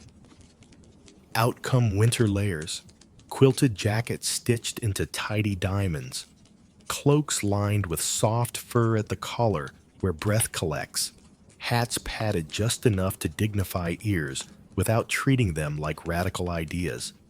At the dressing court, sachets shift from osmanthus to clove and dried tangerine peel. Sleeves remember to whisper warmth as well as perfume. A senior maid checks the way a cloak falls, adjusts the tie so it sits like a sentence ending in assurance, not apology. The lapis sleeve you followed all day reappears, winter deepened to something like midnight tea, and the color eats the cold so elegantly the brazier seems to glow brighter in respect. Outside, the koi ponds hold their tempers in glass. Thin ice skins the edges. The bell cat tests a paw and thinks better of it, choosing a sun stripe on a step as if it had planned this all along. A boy in gardener's blue carries a bamboo ladle and pours warm water in slow circles to open channels for oxygen. The surface clouds and clears, clouds and clears. A quirky tidbit floats with the steam. A string is stretched across one pond and plucked lightly at intervals. The vibration discourages heavy freezing, or so the elders swear. It's the same note you heard on the balcony when the Guqin's harmonic hung over the night. A music the water hasn't forgotten. Plum viewing begins long before the day gets brave. You follow the emperor into a cloister where branches jut like calligraphy strokes against a pale sky. Each flower is a small lantern without a wick. Each petal seems to make a noise too soft to hear. He stops before a white-blossomed tree, lifts a sprig with 2 fingers, and inhales, not theatrically, just enough to write the scent on memory. Around him, sleeves pause, then resume. You remember the lantern riddles and the revolving horses. The plum is a riddle that answers itself by blooming in air you can see. Breathe like this, the tree says, and the emperor obliges. You follow. In a side pavilion, a winter kitchen keeps its own purr. Steamers whisper over charcoal. A pot of ginger broth works at the cold from the inside. Dried persimmons hang in a row, their sugar blooming like frost. Beads of sweetness the cooks call persimmon snow. A pot of wine leans against a brazier, warming until it tastes like the color of late sun. Cups are small, lids turned sideways to trap the heat. Not a banquet, just kindness that fits in a hand. When you sip, your breath folds around the cup like a promise you intend to keep. Joke 2. The palace has discovered central heating, the center being your sternum. In the library, winter is a policy. Screens slide tighter. The hair-thin humidity thread gets a partner. The sandalwood burns slower, as if time learned to knit. Copyists wear finger sleeves, not only for smudge, but for warmth. Their brush tips make crisp sounds like footsteps on snow. A clerk has moved the weather room jars into a new configuration. Salt bowls higher, water lower, as if rearranging constellations. A monk visiting from the mountain temple peers at the frost on the moon window and says it wrote a character like quiet, then laughs softly at his own sentiment. Historians still argue whether frost flowers inspire more marginalia per capita than any other winter phenomenon. The ledgers have no column for size, but today's pages feel heavier with them. Not all work thickens. The music hall tunes itself down a half shade, strings steadied by the dry air, drums skinned a little tighter, winds warmed in sleeves before they speak. The Sheng's reeds need coaxing. The pipa's nails get a slick of oil warmed between palms. When they begin, the sound sits closer to the floor, as if heat prefers company. A dancer practices sleeve arcs in a cloak, coins clicking once in 5, stubbornly lyrical. You realize the palace doesn't end in winter. It gets legible. Lines sharpen, edges say their names. Breath earns its mist. By afternoon, the plum scent is so present you can tell varieties by range. The bright, green, lean note of early bloomers, the honey-shadowed tone of the later flush. A gardener, with a brush like a rabbit's ear, dabs snow from a blossom without touching the petal. He's done this so often, the gesture holds even when his hand is empty. In a corner, a tray of ink stones cuddles by a brazier, so no one has to bully the stick for blackness. A poet tests a line and the steam approves. Whether the emperor will read it tonight or next month, historians still argue whether he favored plum poems over snow scenes in the later Kaiyuan years. His gaze this morning was generous with both. Evening draws a line of blue across the eaves, The brazier light fattens. The brass hand warmers pass again, like tame planets. And the oiled paper windows take on that soft glow that makes every room look slightly kinder. The lapis sleeve arrives with a tray, salted plum to pinch into a cup of hot water, a winter comfort that tilts the mouth toward yes. You taste it and think of the temple's incense cord, bead dropping in the night. Time counted not in minutes, but in softenings. The emperor takes his cup and warms it between his palms before drinking. The steam makes a halo of his breath, and then lends the halo to yours. You step outside once more to check the pond. The string is quiet. The water holds its mirror. The moon rehearses spring in private. Under the plum, ice tucks itself between the roots like a careful guest. The bellcat hops onto the low wall, finds the warmest stone by memory, and curls its tail over its nose. Joke 3. The cat has mastered the plum blossom appreciation posture, which resembles a nap with excellent branding. When you turn back toward the inner halls, winter walks with you instead of against you. Your cloak whispers. The braziers breathe. The plums keep writing their white script into the dark. The palace rhythm hasn't changed. 2 for breath, 1 for bow, 1 for silence. But the rests have grown broader, as if the music hall lent winter an extra measure.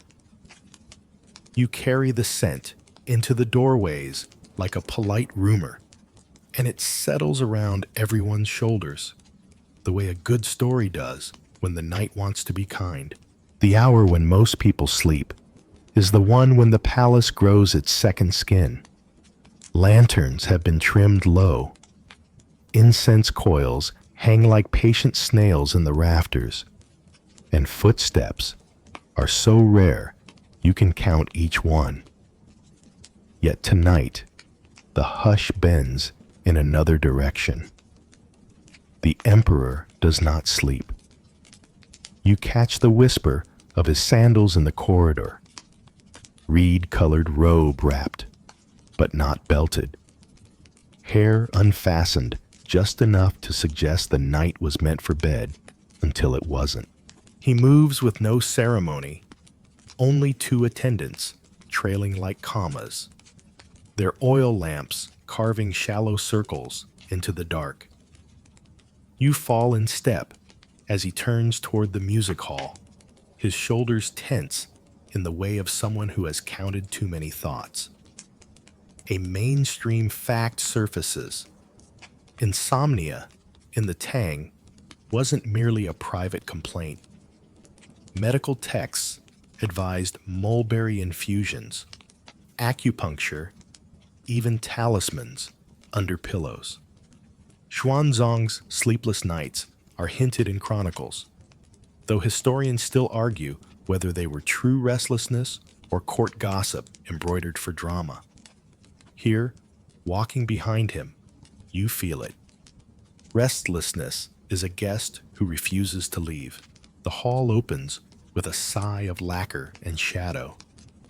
Musicians are already there, summoned with a nod, perhaps earlier when the emperor first turned on his bed. They sit in crescent rows, hair unbound, robes simpler than performance silks, instruments waiting like cats who know what's coming. A pipa is tuned with a muted pluck, strings sounding drowsy but awake. The guqin lies flat, its silk threads dark as river water under the lamp. A small drum, just one, waits in silence like a heartbeat patient for instruction. The emperor sits not on the dais, but lower, on a cushion in the second row. He waves away formality. Tonight is not about ceremony. The first notes creep out, a guqin line with spaces large enough for his thoughts to sit between. The The sound feels like ink in water, spreading until it colors silence without drowning it. He leans forward, hands clasped, listening as if the notes might edit his dreams into submission. Joke 1 stretches awake. Insomnia treatment, Tang style. Summon your house band at 2 a.m.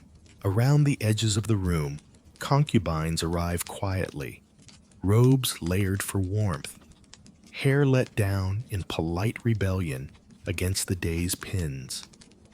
The lapis sleeve is among them, her fan absent, her hands folded like folded wings. They do not chatter, they listen too, the music absorbing the words no one says. A maid carries in a brazier with small sticks of agar wood.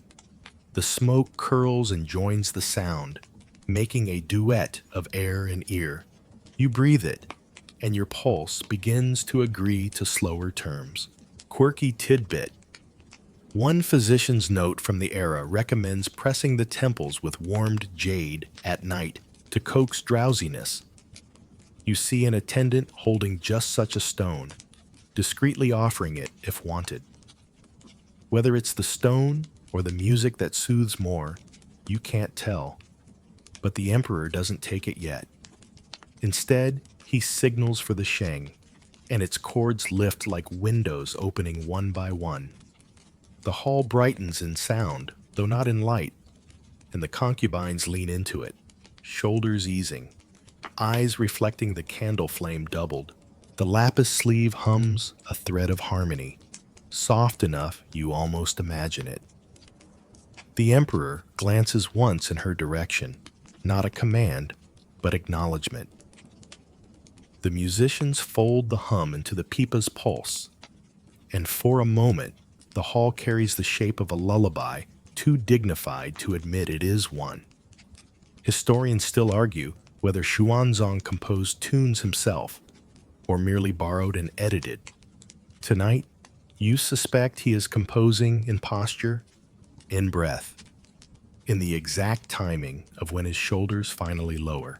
After a while, he rises, restless again, and gestures for the doors to open. Cold air slips in, painted with plum and smoke.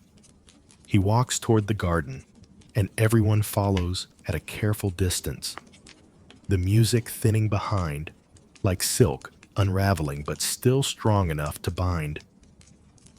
Outside, moonlight combs the wet tiles you saw under rain, now glazed to silver. The koi ponds are dark mirrors with a scatter of ice along the edges.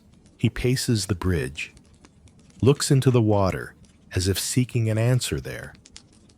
The lapis sleeve stops near the railing, waiting without waiting. The bellcat trots across the bridge, tail upright, and sits beside him as if insomnia is best faced with fur. Joke 2. Perhaps the Empire should try purring as a therapeutic device. Minutes pass.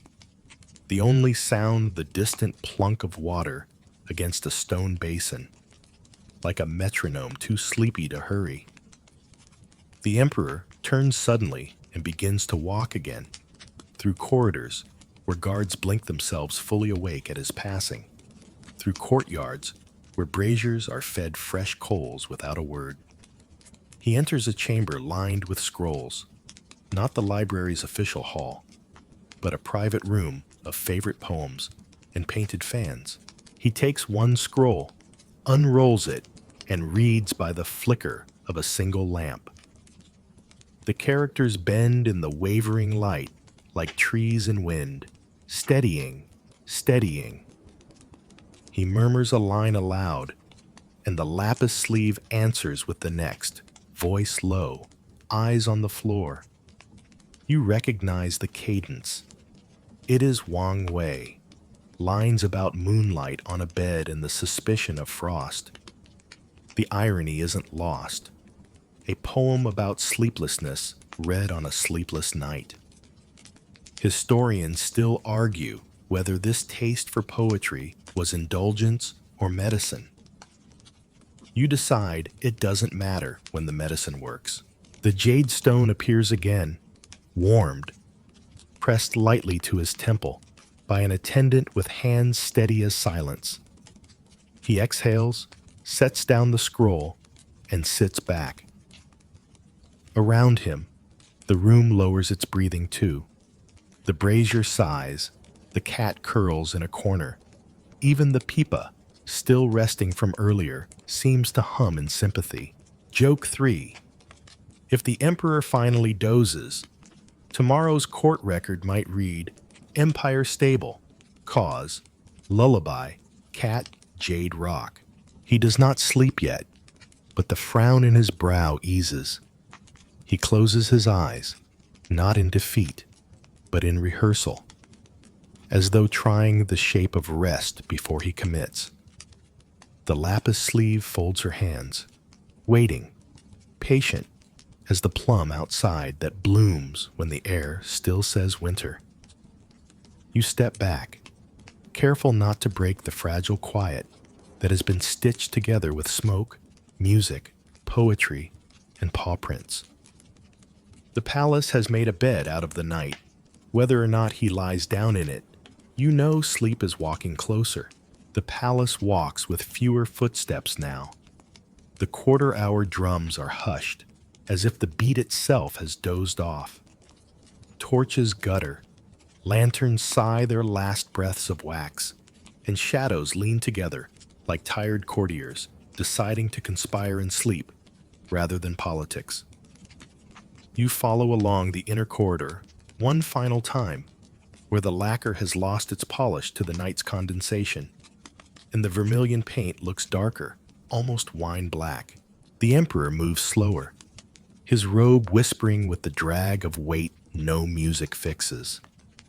The lapis sleeve trails him, her fan shut and forgotten, her gaze a half step lowered.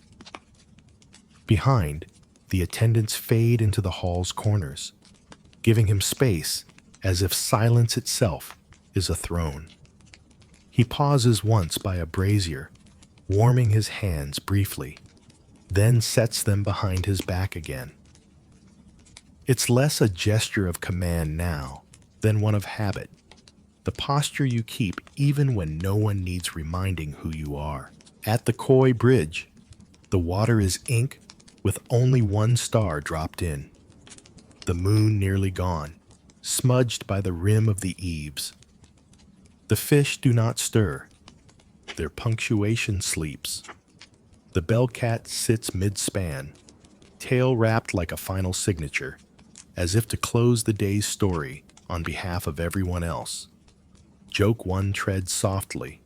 The Empire has 4,000 attendants, but the night shift supervisor is feline.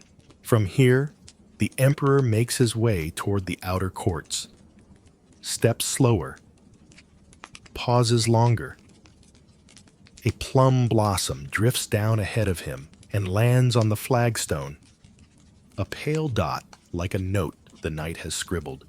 He does not step on it. The lapis sleeve bends instead, lifts it carefully, and lets it ride her palm as if escorting it to safety. You remember how in winter the gardeners brushed snow from blossoms with rabbit hair brushes. This gesture feels the same. Protection by noticing. The outer gates of the palace come into sight, their painted beams now dimmed into silhouettes. Guards stand like carved ink strokes, barely moving, but you catch the subtle shift of breath in their shoulders. They bow deeply as the emperor passes, though he doesn't look up to notice. His head tilts slightly forward. He seems to be listening more to the rhythm of his own steps than to ceremony. Historians still argue whether Xuanzang in his later years walked these halls restless because of empire, because of memory, or simply because sleep and power don't keep the same hours. You watch him tonight and wonder if the answer is less complicated. Perhaps the palace itself kept him awake. Every stone and blossom whispering too many stories for one man to close his eyes against. The lapis sleeve, finally lingers behind. She bows, a small moon bend of fabric, then vanishes into a side passage, her fan at last lifted as if to wave good night to no one in particular. The emperor continues on alone, each step softer, until even you are unsure if you still hear him or only remember how he sounded. Joke 2, the day's last, leans in. Insomnia ends eventually, not with sleep, but with the dawn catching you mid-sentence. You stand at the gate now, the palace behind you, wrapped in its deep velvet quiet. The courtyards sleep with their plum blossoms, the koi with their silver commas, the library with its sandalwood guards, the music hall with its last chord folded. The great machine of ritual and rivalry, fragrance and fabric, has slowed itself into a single steady breath. 2 for inhale, 1 for bow, 1 for silence. And in that silence, you take your leave. The emperor has slipped further in, perhaps toward his chamber, perhaps toward another loop of corridors only he knows how to walk. You no longer follow. The gate holds its red shoulders wide, but beyond it, the night stretches open and lets you go. The palace is a book that does not close, only rests with its pages open under moonlight. You step away, carrying the faint residue of ink and plum, sandalwood and rain, music and fans, tea and snow. Behind you, the 1,000 footsteps that filled these halls earlier have blurred into nothing more than memory, the kind of memory that feels like sleep. So now, as you drift at the edges of Chang'an, the palace behind you melts into quiet. The vermilion walls, the green glazed roofs, even the towers of lanterns, all of them fade like brush strokes left too long in water. What lingers is softer, the faint taste of salted tea, the weight of a silk sleeve, the sound of koi rising once to meet the moon. The air cools and stretches, every breath easier than the last. You feel the empire loosening its knots. The courtyards no longer demand attention. They cradle it. The plums you saw blooming against winter have folded their scent into your sleeve, and it will stay there, faint until morning. You are no longer walking stone paths. You are floating just above them, where footsteps turn into echoes and echoes into silence. The emperor's wandering has become your own rhythm. Slower now, softer now. You hear the hush of braziers cooling, the pages of the library settling, the last note of the guqin carrying itself into absence. Each sound grows longer, drawn out, dissolving into rest. Even the bellcat, whose patrol has followed you all night, curls its tail, closes its eyes, and purrs the sort of purr that tells you it has everything under control. Let your own breath join the palace rhythm. 2 counts for inhale, 1 for bow, 1 for silence. Again and again until the measure holds you. The night no longer asks you to follow. It asks you to sleep. The gates of Chang'an close softly behind your thoughts. The story is over, but its gentleness is not. You may rest now, in warmth, in quiet, in dreams. Sweet dreams.